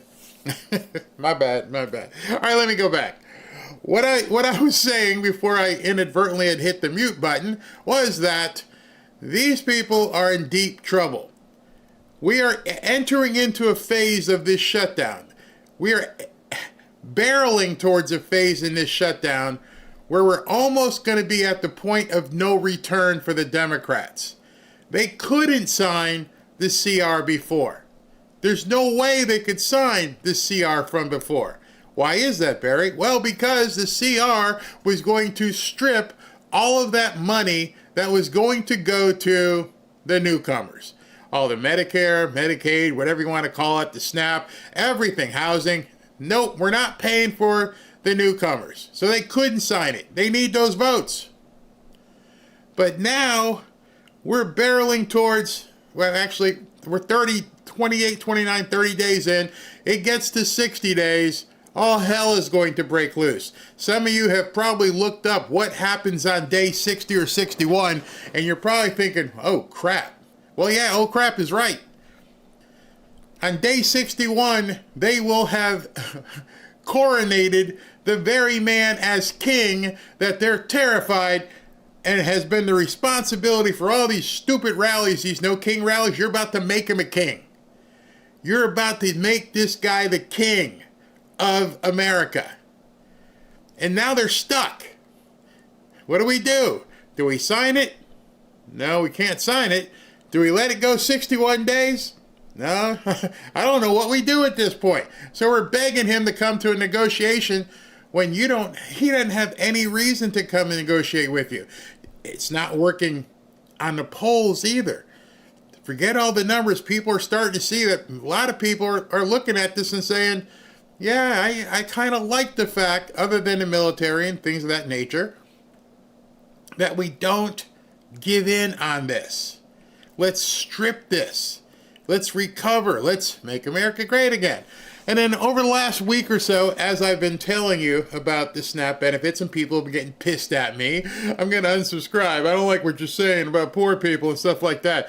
Let me put up I won't play the warning because people freak out about the warning, but let me just tell you, I'm not talking about people who are mentally or physically infirmed.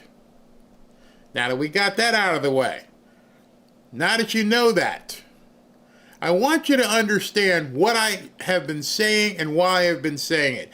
I started talking about the SNAP benefits 4 or 5 days ago, which would have put us at about, the 22nd or 23rd of October, and everybody knows November 1st is a drop-dead date.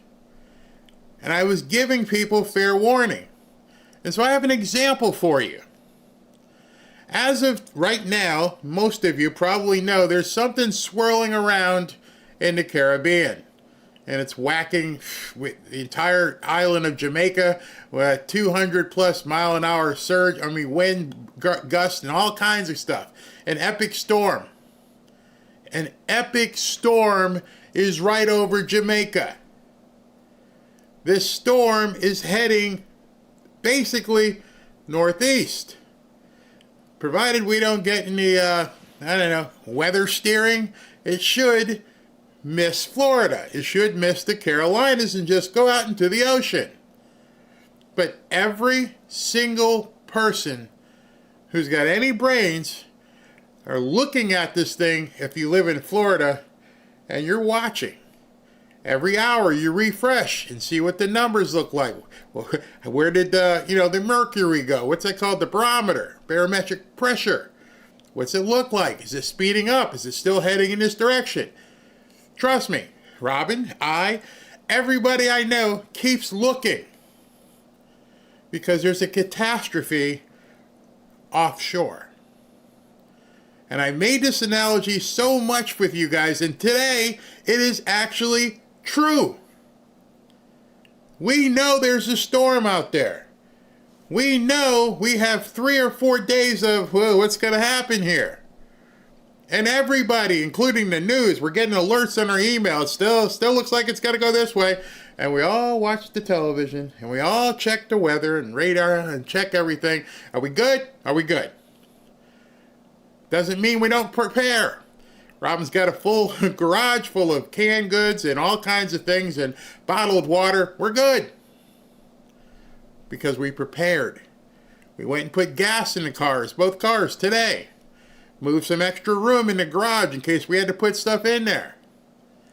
Get some extra food now before it gets here. So we know and we're used to living with storms. And there's a catastrophic storm right over there. There's going to be people in Jamaica who are going to be completely devastated.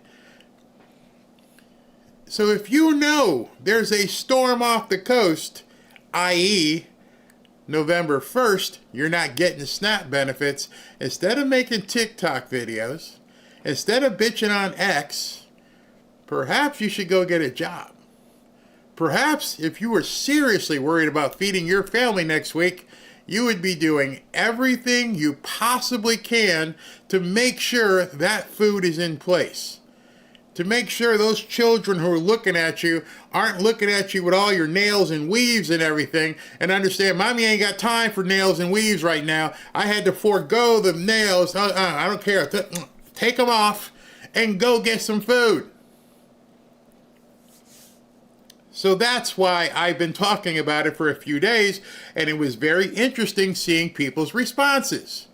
And I never said it, and I kept thinking to myself, do you guys not realize you got a couple days?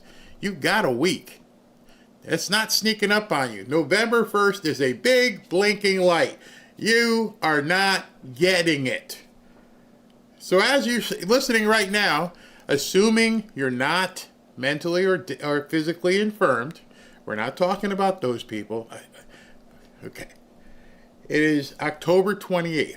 28th, 29th, 28, 29, 30, 31, 1st. You got 4 days. If I knew in 4 days that a hurricane was hitting this house and I didn't prepare now, it's on me. It's not on the government. It's not on you. It's not on other Americans. You're talking about stealing food and doing this. You're talking about everything except going and getting a job. How can I be sympathetic to people who know something is going to happen? Like I told you, my father one time said, here's back in the day, here's a dime, and here's 2 dimes. 1 to call a taxi, number 2 to call me if you ever run out of gas.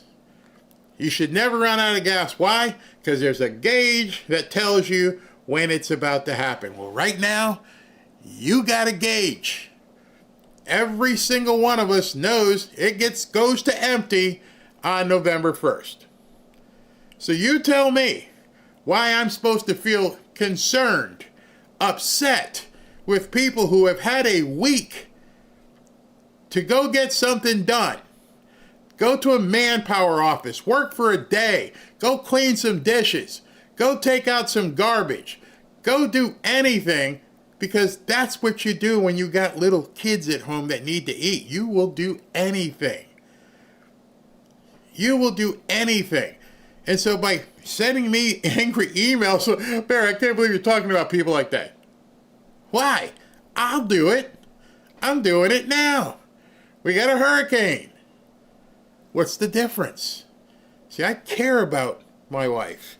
I care that she's protected. I care about our 2 little doggies. Make sure they're protected and they have food. Ashley, she's older and she lives in North Carolina. She'll be all right. But if there was a hurricane coming to North Carolina, I'd be doing the same thing. I told Robin, and we're doing our little staycation right now, but if something were to happen, because right now we're looking at the storm and it's going this way, but if it decides it wants to take an L and turn back, I said, Robin, if we have to, and we don't have to worry about the TSA and standing in line at an airline, I'm going to call my old boss who owns a private jet and say, you got to hook me up and let's get the hell out of Dodge. I will pay you to use your jet, or if you got a friend who's got a jet. I will do anything to make sure she's safe, to make sure those 2 little dogs are safe.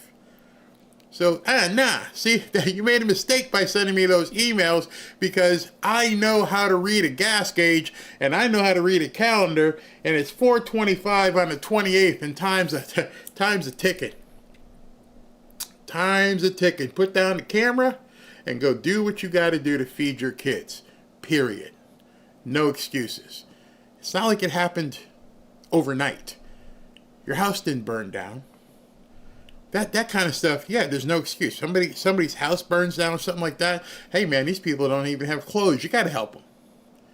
But when you got 4, 5, 6, 7 days and you know that it's even a possibility, and you'd rather make a video or send me a long-ass email complaining about, oh, my God, I can't believe you talk about people like that. You can kiss my you-know-what. step in. And anyone who's in my situation right now, God bless you. Watch that hurricane. We don't know if there's strange things happening with the weather. Keep watching and make sure you are protected. And then pray for the people in Jamaica and all throughout the Caribbean that are having to deal with that. An actual catastrophic emergency. That's the difference. So let me tell you what's going to happen as we continue listening to some of these people and their antics. Documented immigrants are already ineligible for Medicaid, the ACA exchanges, and for SNAP benefits. Not a single undocumented immigrant in this country gets a dime in federal taxpayer dollars for any part of comprehensive Medicaid coverage. Not one. And so when we're talking about... Not one, huh? I had posted this on X and said, why is it that people can get arrested for perjury for telling a lie to Congress, but Congress can sit there and just lie to you anytime they want to? Just sit there knowing full well he's lying to the American public. Doesn't matter. They don't care. It's power over everything. Honesty be damned. Nearly 14 million people who are going to be thrown off their health insurance. Millions of others who are going to be jammed up by this aggressive cut to SNAP, the largest cut to food assistance in American history. We're talking about American children. You know what's funny when he talks about, there's a law that says these people can't get benefits. Well, there's also signs on the highway that says don't drive faster than 55 miles an hour. People still do it. There's a law that says, don't smoke on an airplane bathroom. People still do it. The idea that he's using this insane analogy that there's a law, well, somehow you guys found a way to break it. However it was, you found a way to give these people our money. We're talking about everyday Americans. We're talking about Americans with disabilities. And when it comes to nutritional assistance, we're talking about veterans who have served this country, sacrificed, risked it all. And they're going to lose access to the food assistance they need to live a life. Except that it's not about them. If you want to be honest, show us a clear, clean resolution that says this is to make sure that we're going to feed veterans, that we're going to feed American families. Everybody else, good luck with your luck. But they won't say it because they absolutely know what they're doing. Dignity and respect. Those are the facts. That's why we're fighting hard to stop this GOP tax scam that will hurt everyday Americans dead in its tracks. You know what the tax scam is? The tax scam is that they're taking your money and my money to give it away to people. The tax scam is that you have to work basically 5 to 6 months out of the year to make sure that people who aren't supposed to be here have all the cushy comforts of home. That's the tax scam. The tax scam, which is going to end real soon if they don't come to the table, which is probably what President Trump is waiting for. I'm going to show you why I think he actually is waiting. It's a tough Band-Aid to pull off, but once that Band-Aid comes off, I think a lot of people are going to realize, wow, we are in a much better situation.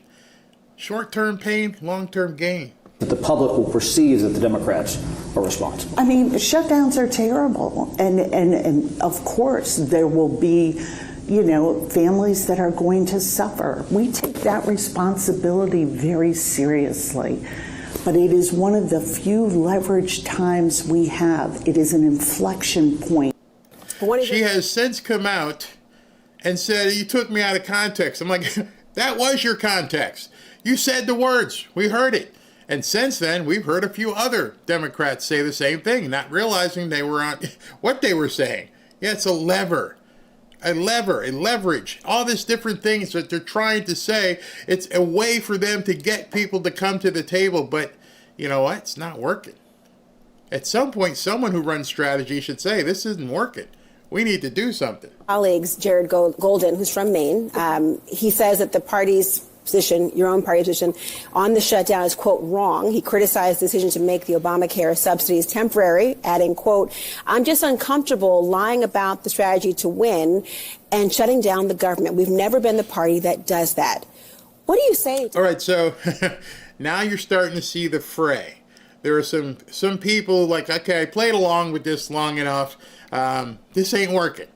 You're making me lie. You're impugning my own integrity. I've gone along with this for the good of the party, and now this isn't feeling right.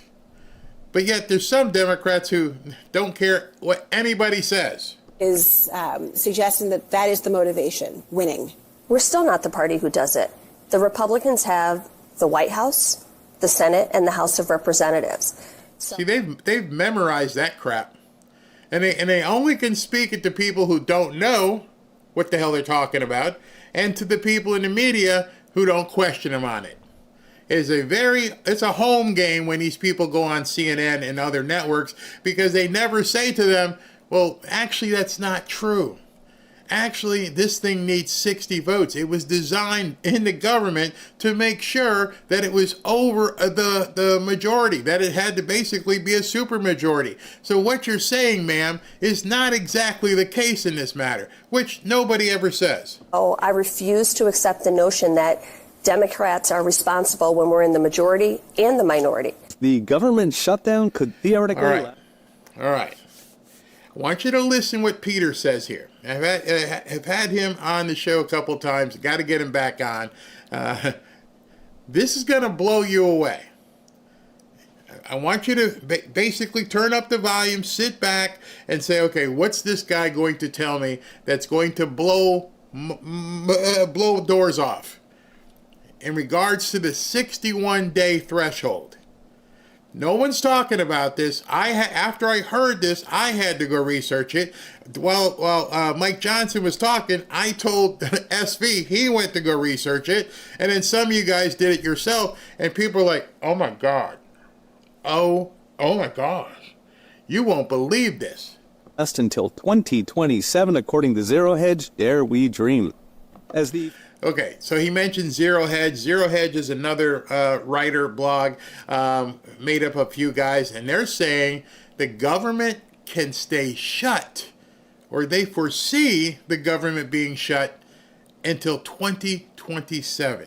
I'm going to rewind that because I was talking. I want you to hear what he says. 2027, okay? Listen to this. When we're in the majority and the minority. The government shutdown could theoretically last until 2027, according to Zero Hedge, dare we dream. As the federal shutdown enters day 28, we are just 1 week shy of the record set back in 2018, when Trump wanted a border wall and Democrats wanted new voters. Republicans ended up surrendering on that one with not one penny for the wall, but this time, amazingly, Republicans have held the line. This is probably because polls are showing the shutdown is not actually hurting Republicans. In fact, their odds in the midterm elections, which is the most important thing in Washington right now, have actually gone up. So once you understand that, everybody who's checking polls, which I don't think President Trump really gives a crap about polls, everybody checking polls now, especially on the Republican side, are like, oh, it's not hurting us? Nope, nobody cares. Nobody cares that the government has been shut down for 28 days. The only people who are beginning to care are the ones who are going to meet this November 1st deadline. Everybody else, living their life, not responsible for what the government does. They kind of like the fact that the government's out of our way. Anyway, we want to be protected. Yep, found a way to pay the military. All right, then what else do we need? Well, we're finding out what this term non-essential really means. I just want to know, those of you who have businesses or worked in a business, how many non-essential employees do you have? How many non-essential employees do you have on the payroll? Probably not many, if any. How many businesses have you ever been involved in where they, hey, what do those people do? Oh, they're not essential. They just hang out. No, it's a non-existent term in the real world. A non-essential employee doesn't exist where money actually matters. Profit and loss statements. A non-essential employee means someone in the mob, a no-show job. Other than that, there is no such thing as a non-essential employee. But somehow, on the government side of things, we got hundreds and thousands of non-essential employees. And Hakeem Jeffries wants to talk about a tax scam?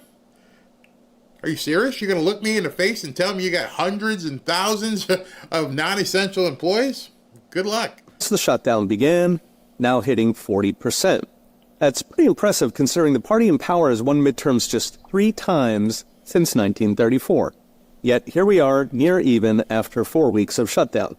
Now the polling suggests mainstream media's lost their mojo, while Trump has been very careful to keep funding everything popular, so the military, ICE, WIC for pregnant women, while starving all the left-wing garbage, the foreign aid, money holes for New York subways and wind farms, food stamps for illegals. So there's little pressure for Republicans to cave. They win by doing nothing, which, to be fair, is already their comfort zone. That takes us to Zero Hedge, who asks, how long can it keep going? All right. So now he's going to get to the point where, how long can they really keep this shut? This is it. This is the money shot.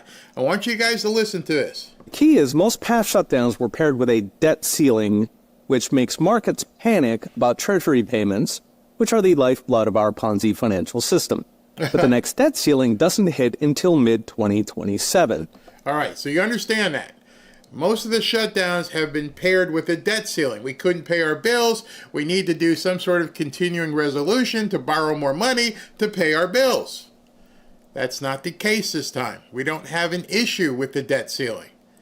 So that big anvil on our heads of having to pay the debt isn't there. There is no debt ceiling tied to this continuing resolution. So if that thing is not on us and we don't have to worry about it, what are we worried about? Well, we're worried about these people who aren't supposed to be here. And what happens? How do we fix that? Removes the external pressure to cut a deal.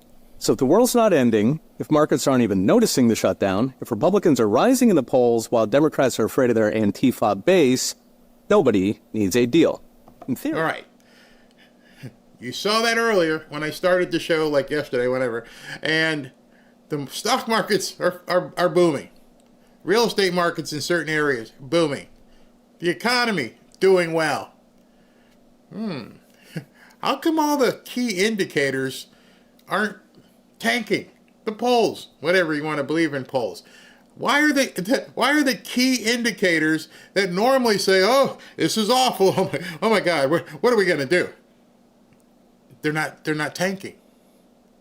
The numbers are going up while the government stays shut, because people know the debt's going to keep getting paid. They know that Jerome Powell is going to drop interest rates, which is going to cause more mortgages and car loans and everything else. They understand retail-wise things are going to be pretty good for the holidays. Nobody's panicking, except the Democrats. This means they can literally keep going until 2027. So for fun, what if they do? For starters, 2027 is far past these 61 days needed to permanently fire federal workers. There you go. On day 61, what looks like a layoff, which looks as why these judges are absolutely freaking out, you got to keep paying them because they know the Democrats are out of control. They know the Democrats can't make anything happen unless they completely acquiesce and wave the white flag. So the Republicans could theoretically sit back and go, if we can pay these other people, if we can keep finding ways to pay the military, and we get this to day 61, all of those people are permanently fired. Gone. doesn't need an act of law, doesn't need any negotiation, doesn't need anything, between a tete-a-tete between the Democrats and the Republicans. Day 61, they're all done. Forever. Let that sink in. No one's talking about this. I started digging into it. Peter, I'm like, wait a second. Go look it up. Day 61, hell breaks loose. And I don't know if the media is too stupid to understand what's about to happen, but OMG. Ugh. Office Management and Budget has already officially fired roughly 10,000 and can keep going to, in theory, all 750,000 who are officially listed as useless or non-essential. GDP. 700,000 people. If it gets to day 61, evaporate into the ether. They're done. Nothing the Democrats can do. And these judges, and when it gets to Supreme Court's going to like, it's pretty much black and white here. Nobody cares about your fees. Well, it's going to be awful. I don't care. The law says you're done. What do you think happens when 700,000 people come off the payroll? 700,000 people making six figures. What happens when they come off the payroll? Well, now you have to look at what happens to that debt ratio and all the other things. Shrinks because government spending counts as GDP, which it should not. Jobs also shrink as thousands of federal workers no longer collect six figures to look out the window or fund riots. So GDP and jobs look bad, but both make the country richer. So President Trump, we're going to be in Howard Lettner. We're going to be so rich. Yeah, that might hurt you. I'm not running for president again. You guys can go chase this ghost about the third term. I'll take all the arrows. I'll look like the bad guy because by 2027, nobody's going to care.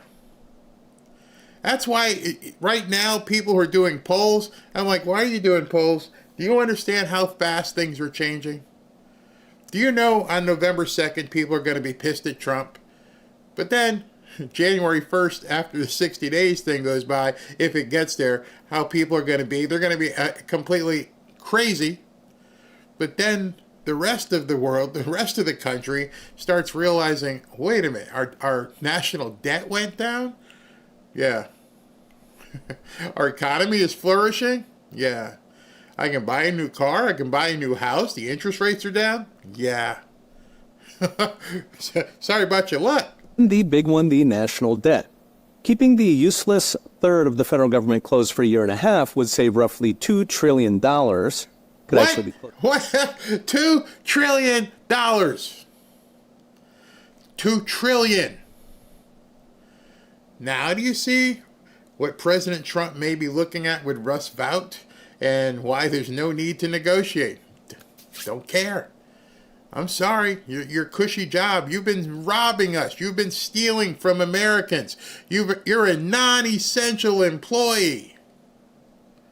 I saw somebody in the chat said, hey, all of us government employees know what 60 days mean.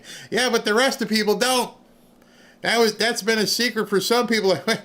I know because the people I've told said, are you serious? At day 61, they're done? It's like they never existed. Gone.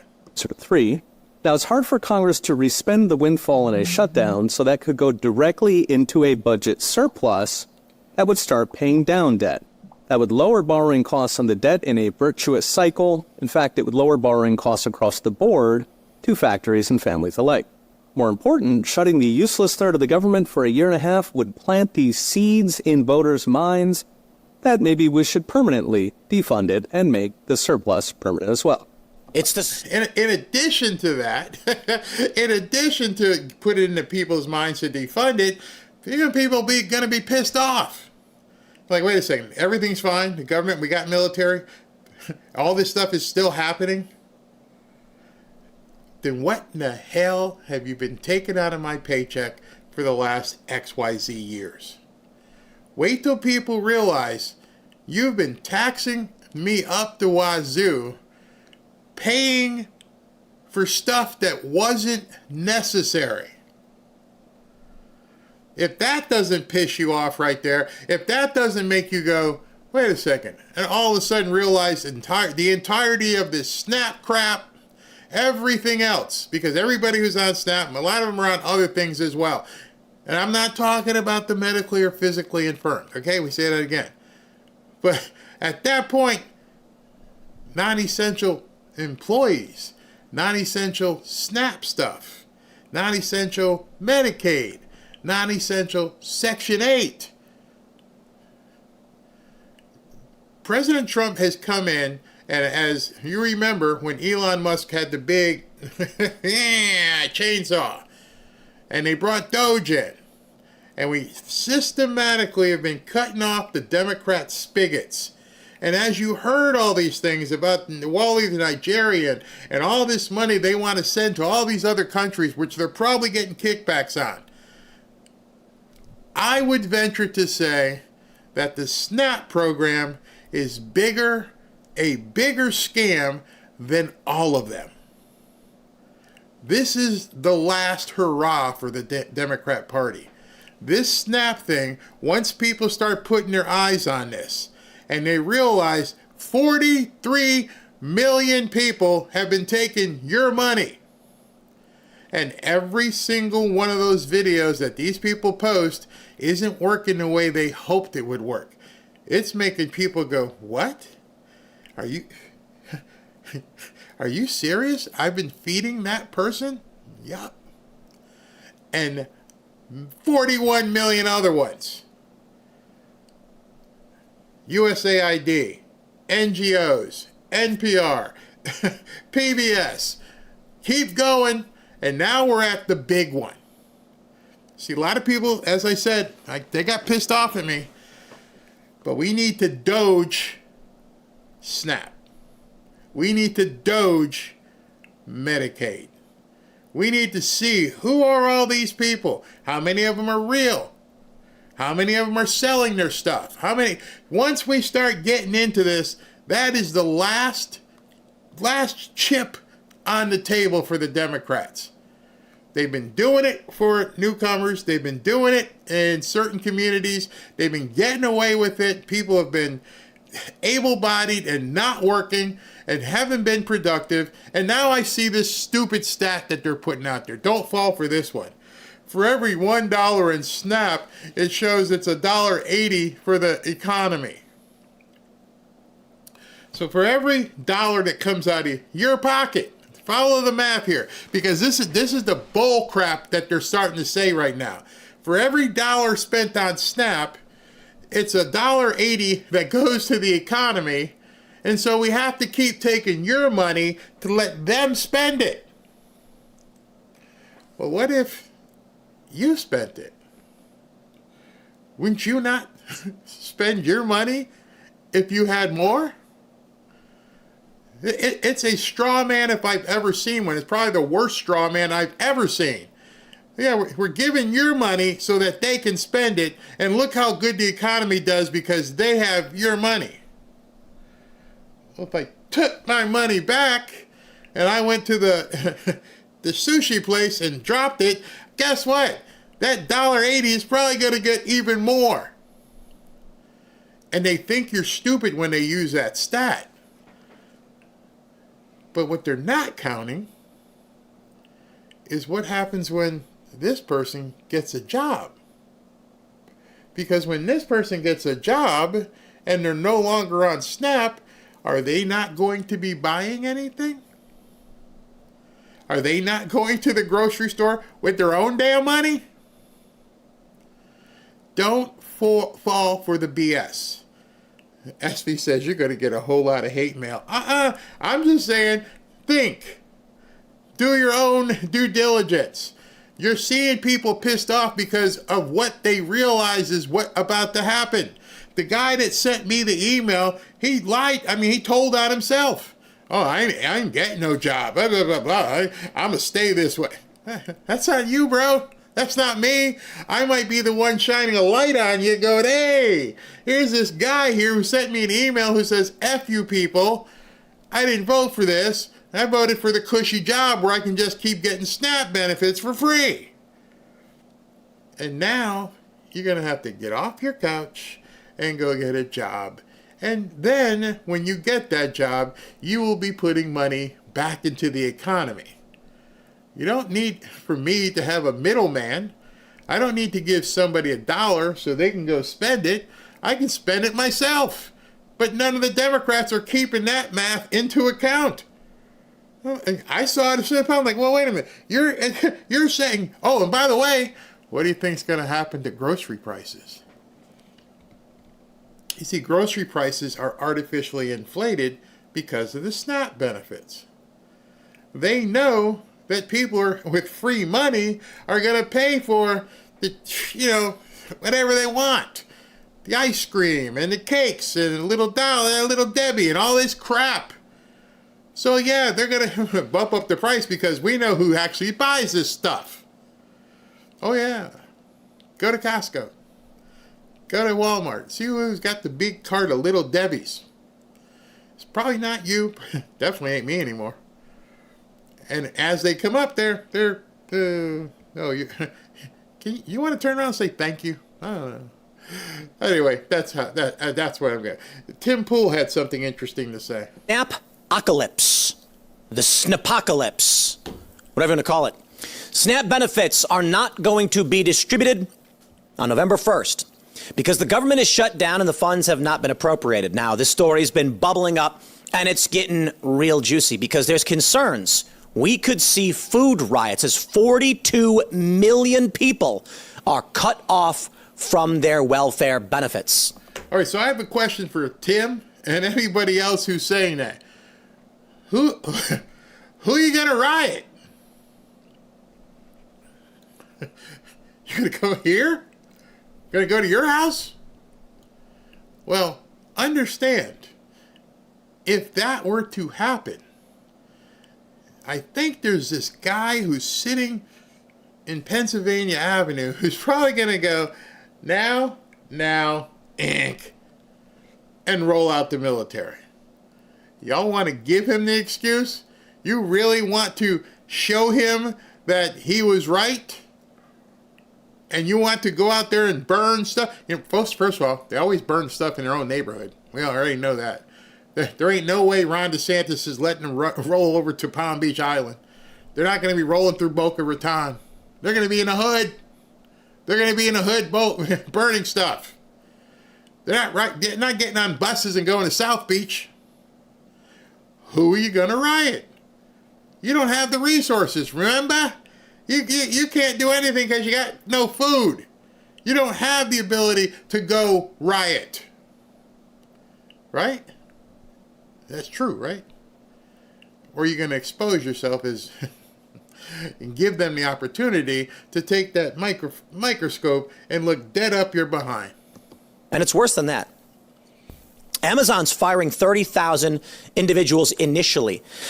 And while you may say that's bad, their big plan is 500,000, all to be... Think somebody told you that too.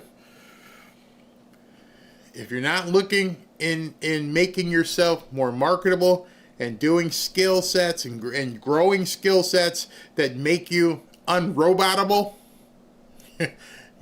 time is coming. If you think that your job can't be done by a robot, you might want to search ChatGPT or Grok and say, I am XYZ. Can a robot take my job? If the answer is yes, start looking where that puck is. Because if that robot can just decide to walk in and become Barry, hello, how are you today? I'm in trouble. But I don't think the robot can do me. Yet. Can the robot do you? Find out. Replaced by robots. And again, you're probably saying, wow, that's even worse than I realized.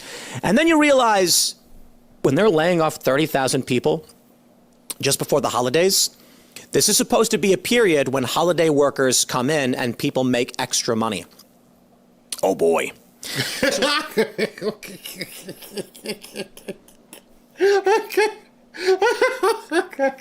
Oh, boy. What does that matter? Well, we have an estimated, I think some estimates of several million unemployed young people. And the research predicts when you got a lot of unemployed young men, you get revolution, baby. And so. All right. So, you got your binoculars on. You have the lay of the land. If you've been watching my show, I'm being dead serious now. Oh, no comedy. If you've been watching my show for any period of time, I've been telling you what's coming. At this point, it's gotten closer and closer and closer. It's evolving quicker than I even imagined. Even if you are comfortable, you're retired, I'm okay. Matter of fact, I might buy me a robot, clean a house. That's good. But your grandkids, maybe even your kids, need to get whacked upside the head. Stop what you're doing. Learn something else. Go do something else. There's going to be no excuse where you're going to be taking care of these kids and grandkids until the day God calls them home or calls you home. You're going to have no choice because they're ignoring the signs. And you're not doing any good by just letting them exist and let them be social studies majors and spending $100,000 a year at a college and where they learn how to protest really well. That's not going to put food on the table. If you're not advising the people around you who are going to need to earn incomes, don't be surprised if 2027 and 2028, they just have to move in. They're done. We are going to see, and as Tim has said, they're already doing it. It'd be one thing if everybody's like, I don't see it happening. I'm not really sure that these robots are going to take over. I'm really sure. I don't see AI happening. Don't even put in the chat right now, I don't trust AI. Doesn't care. Doesn't matter. AI don't need you. We need AI. We'll have to figure out how to harness it and make sure it's safe. But saying, I don't trust AI, we're way past that. You passed that exit a couple months ago. At this point, everything technologically involved is going to replace certain positions. If you happen to be in that vertical of, hey, can they do this? Yes, it's going to do that. Start night school. Do something. It's not an if. It's a when. It's a Cat 5 hurricane spinning off the coast that people aren't paying attention to. It's 200 miles an hour and you're seeing it over there. And it's like, hey, will this AI take my job? What'll happen? Well, guess what? 50,000 people at Amazon just found out. They're sitting back going, I didn't see that coming. Nobody. Wow. How did that happen? Do you think it's stopping at 50,000? Or like Tim's saying, they're talking about doing 500,000. What happens when AI hits the federal government jobs? You mean those jobs, how many people can be replaced by robotics and AI? Hey, you need to write a bill. Hey, what do you want the bill to say? I want it to say this, this, and this. Feed it into AI. Boom, here's your bill. All those people who are responsible for writing, done. Done. Now imagine that all the way down from the White House all the way down to your city commissioner. Permits for building, all kinds of different things. What's going to happen if you aren't prepared and you're not knowledgeable? Now, I love this. As civil war has bubbled up in the conversation for some time, now we're starting to see articles about a revolution happening. I don't know if it would be a revolution towards the left, to be honest, because, well, the younger generation is largely right-leaning at this point. And it seems like the reason this narrative is emerging around revolution is because the left may have been crushed. Certainly, they will still resist and still fight. But revolution is indicative of Trump doing something. I don't know, a third term, who knows? What I can say right now is the Trump admin has told everybody there will be no emergency funds to maintain SNAP. I'm hearing they're going to let it go. They're not going to intervene. They want SNAP to implode. Why would they want Snap to implode? Well, if you're still here 3 hours in, you now know why they want Snap to implode. Because it's one big, giant, what do you call it, yarn ball full of corruption, greed, fraud, criminality. It has gotten to the point since the 60s when they put all this crap together where it's no longer what it's supposed to be, and it's impossible to legislate our way out of it. It's sort of like socialism. You can vote your way into it, but you are never going to be able to legislate or vote your way out of it. So there's only one way to fix Snap. And this is where it's really going to hurt. I think Tim says it, or did I say it? Here, listen to this. And the reasoning is actually quite simple. There is no political mechanism by which you end the abuse of these welfare systems. That's it. That's why I had to include it, is they can't go on the floor of Congress and say, I've got a bill here to end SNAP. You get laughed out by both sides. I got an executive order to end SNAP. Not going to happen. How do you end a giant thread yarn ball that is out of control? It's become a blob at this point. How do you end that when you know firsthand that there's going to be no way you will ever get anybody to legislate the end of SNAP?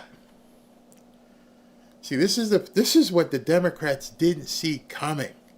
This is what some people on the right didn't see coming. This is what people you saw in the chat every day didn't see coming.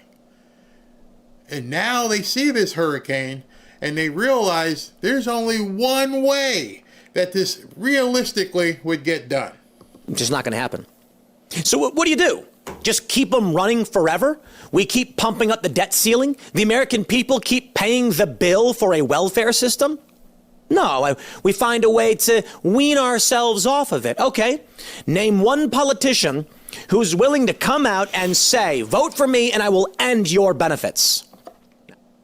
That person, female, male, Democrat, Republican, doesn't exist. And so right now, you guys are sitting here answering your own questions going, how would I stop it? If I were a politician, how would I stop SNAP, corruption, criminality, fraud, Medicaid, welfare, WIC? How would I stop it? What law could we possibly write that would be enforced without being sued into oblivion and 20 years down the road still being appealed? How do you stop it? Some might say, well, Thomas Massie might. Yeah, maybe. The unfortunate reality is that in any real sense, your average politician will never tell their constituents, vote for me and I will take from you your entitlements. And that means the system only gets worse. And I understand this. You know, running a business, one of the challenges we face, and I talk about, is when you're trying to cut costs. Not because, you know, for us, for instance, cutting costs isn't about like, oh no, the business is hurting. It's like, hey, let's reassess what we're spending money on and try and be more efficient and grow the business more effectively. And then you got to look at, man, can we really cut that? Can we really fire this person? Ooh, it hurts. It's difficult. It's easy to grow. It's hard to retract. So there's an old saying in business: hire slow, fire fast. Just remember that. Hire slow. Make sure you do all your due diligence. You understand this is the person you want for this position, and you're going to invest your time, money, and resources into making this person the best employee possible. You take your time. Make sure you interview as many people as needed for this position. Then you hire that person. Oh, wow, this is going to work out. Thank you for accepting the job. Oh, a couple weeks later, it doesn't look like it's going to work. Cut bait right then. Don't wait. Hire slow. Fire fast. Get rid of them. Ruthlessness is an attribute. Ruthlessness will make you profitable. And that's something a lot of people don't ever get taught. Somebody put in the chat, why bother going to school? I'm not going to answer that for you, because that's something you're going to have to answer, because they don't teach you the things that keep you profitable. I could go on for hours on understanding profitability and what you need to do to get the profitability. Even with some people who are podcasters, they don't understand profitability. And one of those things that he's talking about, he doesn't say it that way. You hire slow, you gotta fire fast, extremely fast. Seem like the government's reaction is just, okay, drop a nuclear bomb on it, and we'll pick up the pieces after the fact. But what will happen in this country if it really breaks down? Yeah. Well, it goes away. It goes away, and just like every bad thing in your life, a divorce, a death of a family member, a disease, if it doesn't kill you, you get over it. You move forward. As bad as it seems, as bad as it possibly seems at the time you're going through it, the idea is to live your life understanding the word through. You're going through it. You're not stopping. You're not just going to give up. You're going to go through it. And not enough people understand it. I don't know if maybe if it's that biblical passage, though I walk through, though I go through the valley of death. You got to keep going. And so are people going to get hurt on November 1st? If this looks like it might happen, probably. Yes. There are people going to be in car accidents today. There are going to be people who get sick today, get bad news from a doctor. There are going to be people whose homes get robbed. There's going to be bad things that happen to people all the time. The difference is what happens afterwards. You sit in a corner and crawl up in a ball and get in a fetal position, or do you go through it? Yeah, I understand people might do that the first day. They might just like, oh, I cannot believe this has happened to me. You know, and eventually, whether it be a family member or a someone in the church, like, hey man, you gotta bounce out of this. You gotta keep going. I bet you every single person in this chat right now, every person who will see this video can say, yeah, that sucked. And then you'll also say very quickly, yeah, it really sucked, but I got through it. I got through it. So am I being facetious when I say about the SNAP benefits that the guy who got mad at me? No, I really mean it. It might hurt. It's not from a leverage perspective. We have to change it. The government cannot continue funding 43 million people. Period.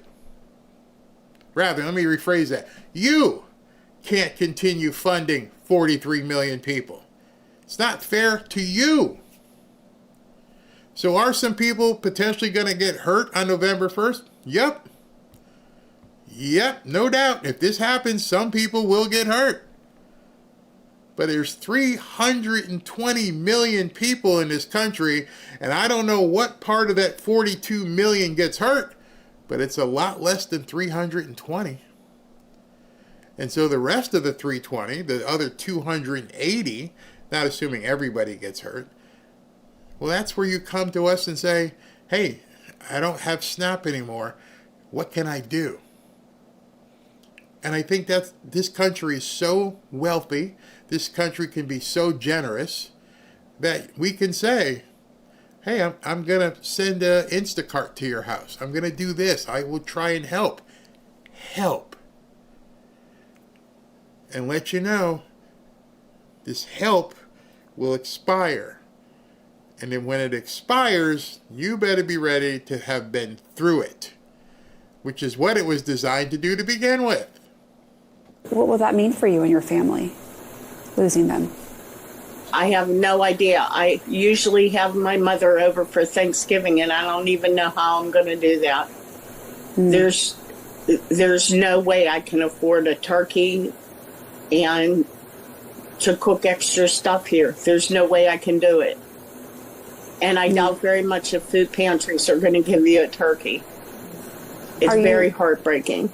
Do you wake up worried that you and your family could go hungry?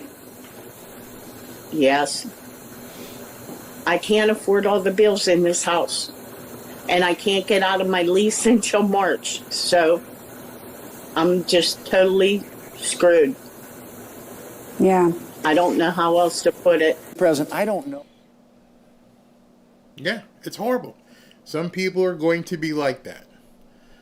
You are good people. You can help people around you who might be like that. Help. If that lady lived near me, you'd have a turkey. I would have no problem bringing her a turkey. Hi, Sally. Yeah, don't worry about it. Call Mom. You're going to have dinner. Robin and I are going to bring you a turkey and some stuff.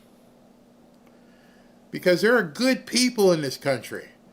There are good people in this country who will help other people who are in bad situations. Help people in bad situations. Robin and I have helped people that we have took one guy in. I told you many times that we promoted concerts. And there was a road manager from one of the bands that we promoted, a big band. You would recognize the name if I said it, but then if I said it, people might be able to figure out who he is. And he went out on tour, and he played for one of our shows, and great guy. And then next year the band went on tour again. He played again. So I did like 3 or 4 shows with this band over the course of like 18 months. Got to know him. He would call me when he's coming back in town. Hey, we're going to be back in town. Fine. One day I get a call, and he says they kicked me off the tour. Like, really? Why? What happened?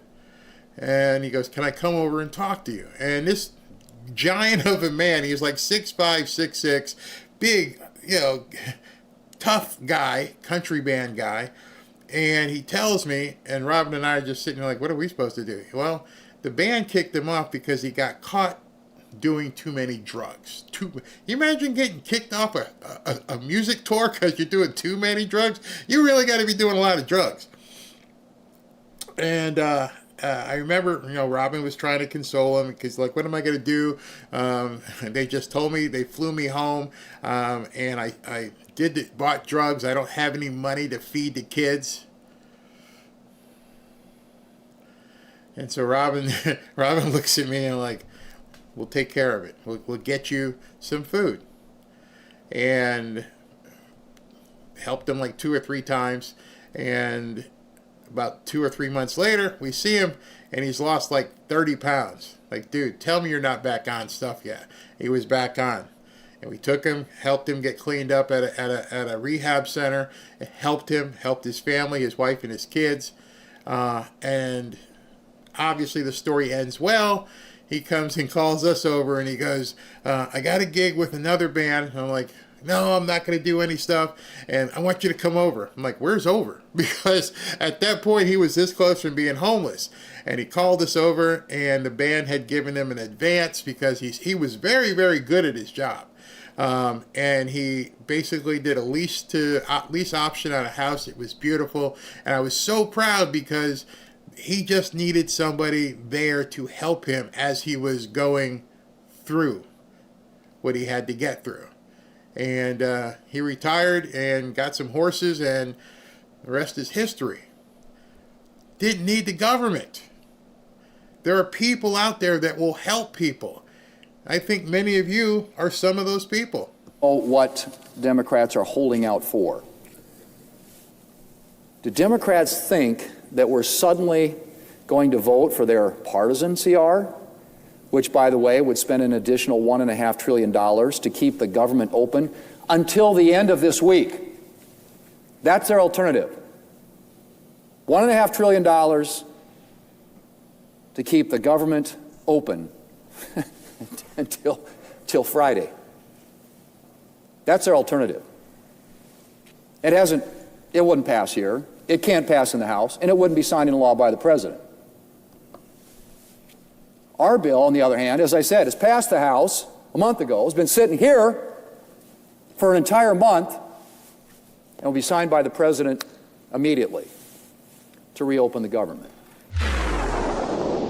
You see, that was John Thune, and John Thune was spitting the actual facts of what's going on.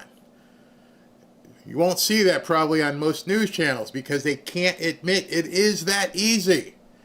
Just come in and sign this document. Everybody gets food on November 1st, except the ones who aren't supposed to. And so all the people making TikTok videos, if they understood how simple this dilemma is and how easy it is to overcome this dilemma. If people on the left, the Mondami supporters, knew it's really that simple. All we want to do is take these people off of the rolls. If we just take these people off, if we stop giving those people money, everything else happens. Everything. You still get your SNAP. You still get this. You still get that. You can continue with your bus passes. All we want to do is stop the corrupt stealing of Americans' money.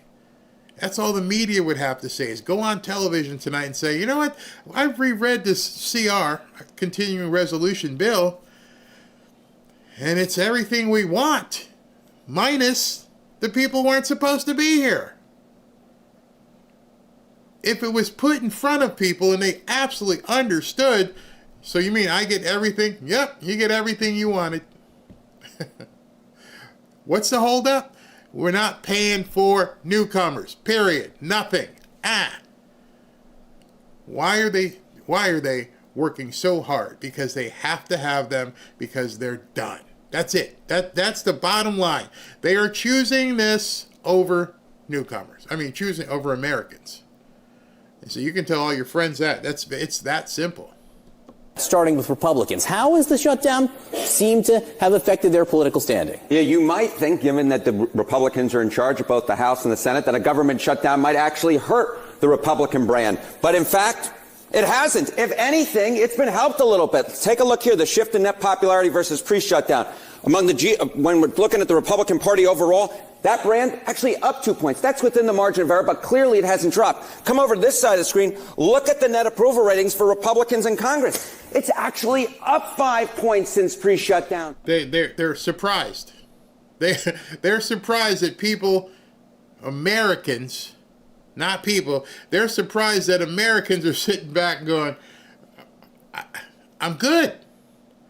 I'm good with stopping this insanity. I go to work every day. At the weekends, I go and play. I watch my football. The stadiums are filled. What the hell's the problem here? I can't even empathize with you wanting to take my tax dollars for newcomers. So what we're seeing here is the Republican brand in Congress has actually improved somewhat compared to where we were pre-shutdown, despite the fact that Republicans control. And that's the math that John Thune and Mike Johnson are looking at is, well, hey, why should we give, and electorally speaking, when our brand has actually improved a little bit?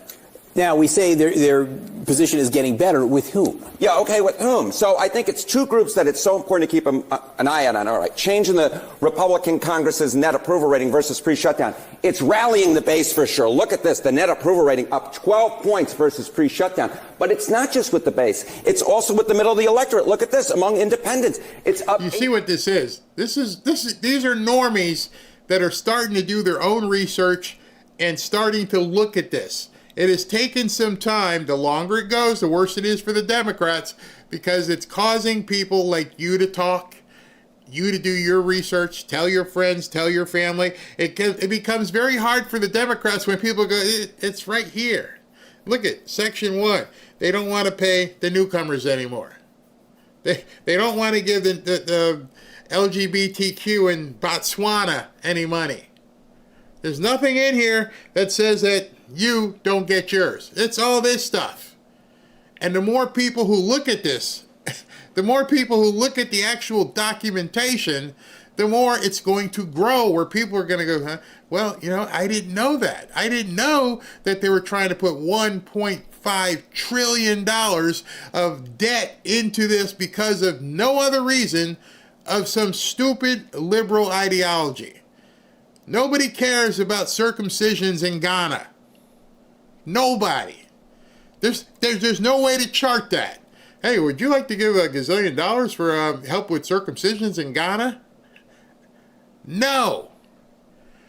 How about helping with the LGBTQ cookbook in Botswana? No. And so the more of you who show these people and show your friends and coworkers, hey, look, it's not a lie. They're trying to stiff us for other people.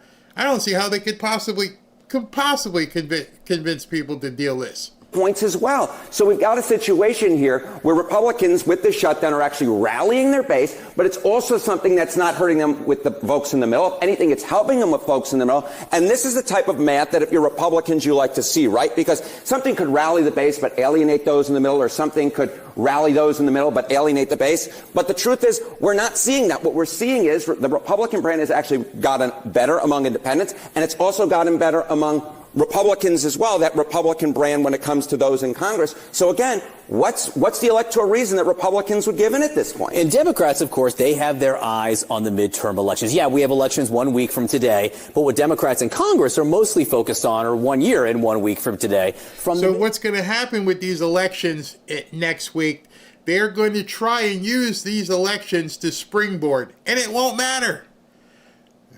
People are already making their arrangements to get the hell out of New York because of Mondami. It's not enhancing the Democrat brand. It's making it worse. But the media will come out and say, oh, it's incredible. They denied the Republicans and they went for the socialist. Until you find out that 50% of the people voting are immigrants. He got them all to come out of the shadows and do their voting and bidding for him. And what happens when all the people, not all, when a lot of people with money leave? And I showed something on my X profile where some girl was talking about how it's great, it's going to build a whole lot of housing. Where? With what money? And then the last thing I said was, you ever seen government housing? Any of you ever gone to a project? I wouldn't want to go to a project. Oh my gosh, what are you people thinking? Snake Plissken, save them. They know not what they speak. They're idiots. Complete idiots. New Jersey. Well, it looks like it's a toss-up right now with the Democrat and Republican, but if she wins, it's not going to be anything on the Republicans. They're going to say, hey, these nuts voted for another Democrat. Virginia, same thing. They're horrible people. And they're doing horrible things to get elected. But the bottom line is, they have nothing to do with your taxation and your local taxation, yeah, they do. But in terms of all of this stuff that's happening. So how do Democrats, how are they positioned right now? Yeah, so, I mean, look, the generic congressional ballot, which traditionally Democrats have done really well on, and if you look at this point back when Trump was president the first time around, Democrats are up 11 points. Look at where it is now. Democrats are ahead, but they're actually only up 3 points. This is, in fact, the worst position Democrats have been on in a generic ballot at this point in midterm when there was a Republican president in the last 20 years, and this is 20 years, if you are to believe their numbers. 20 years. The government's been shut down in a month and they can't budget. People who know don't care. It's stupid college kids and the other people. Different from pre-shutdown, so Republicans aren't losing on this metric either. They become more popular, and they're actually in a pretty good position for them historically when it comes to the generic congressional ballot. This is a concerning number for Democrats, are you saying, Congress? This is a concerning number for Democrats because it's considerably worse than they traditionally do in midterm elections when there's a Republican president. Harry Etten, thank you very much. Thank you, my friend. Let me close by saying this. Those polls are based upon sentiment taken today, last week, or whatever. One of the things that you have to realize at this point, you absolutely have to realize, is that President Trump is like trying to catch a Ferrari. It's no longer the Edsel of government that we're used to that is slow and methodical. A poll today, good or bad, means absolutely nothing. Because do you think he's slowing down? Let me just ask. Let me go back and ask you this: from what you've seen from January to October 28th, do you think that's it? Trump's done everything he possibly could, and he's about to take Melania and Barron and hang out in Palm Beach for the winter, and call it a day for months. No, you know that's not true, because the breaking news today is they're going after the auto pen stuff. They're not stopping. Any poll today is based upon people freaking out, and it's still bad for the Democrats. What do you think it's going to be in January? What do you think it's going to be in February? He is taken, because people keep comparing him to other presidents and his other term. Not this time. We're seeing things happen like that. Oh, I mean, it's 5:30 on Tuesday, and we have no idea what's going to happen the rest of the evening. And then tomorrow it starts all over again. So any poll that you had today, especially as you heard he's going to do something with WIC, it's going to change again tomorrow. I look at these polls just as like entertainment, because you're comparing, as you said, in the last 20 years. You haven't seen a president like this in 20 years. You haven't seen a president like this in 40 years. He's not stopping.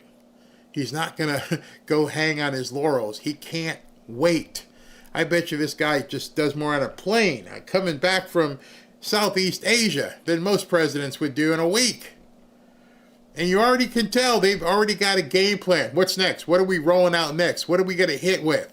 So I don't even look at polls other than for informative education, entertainment, because it's going to change. It's like the weather in Florida. It's going to change. You down here where I live, where I could leave my house, it's raining, and I could drive 10 minutes and it's bright and sunny.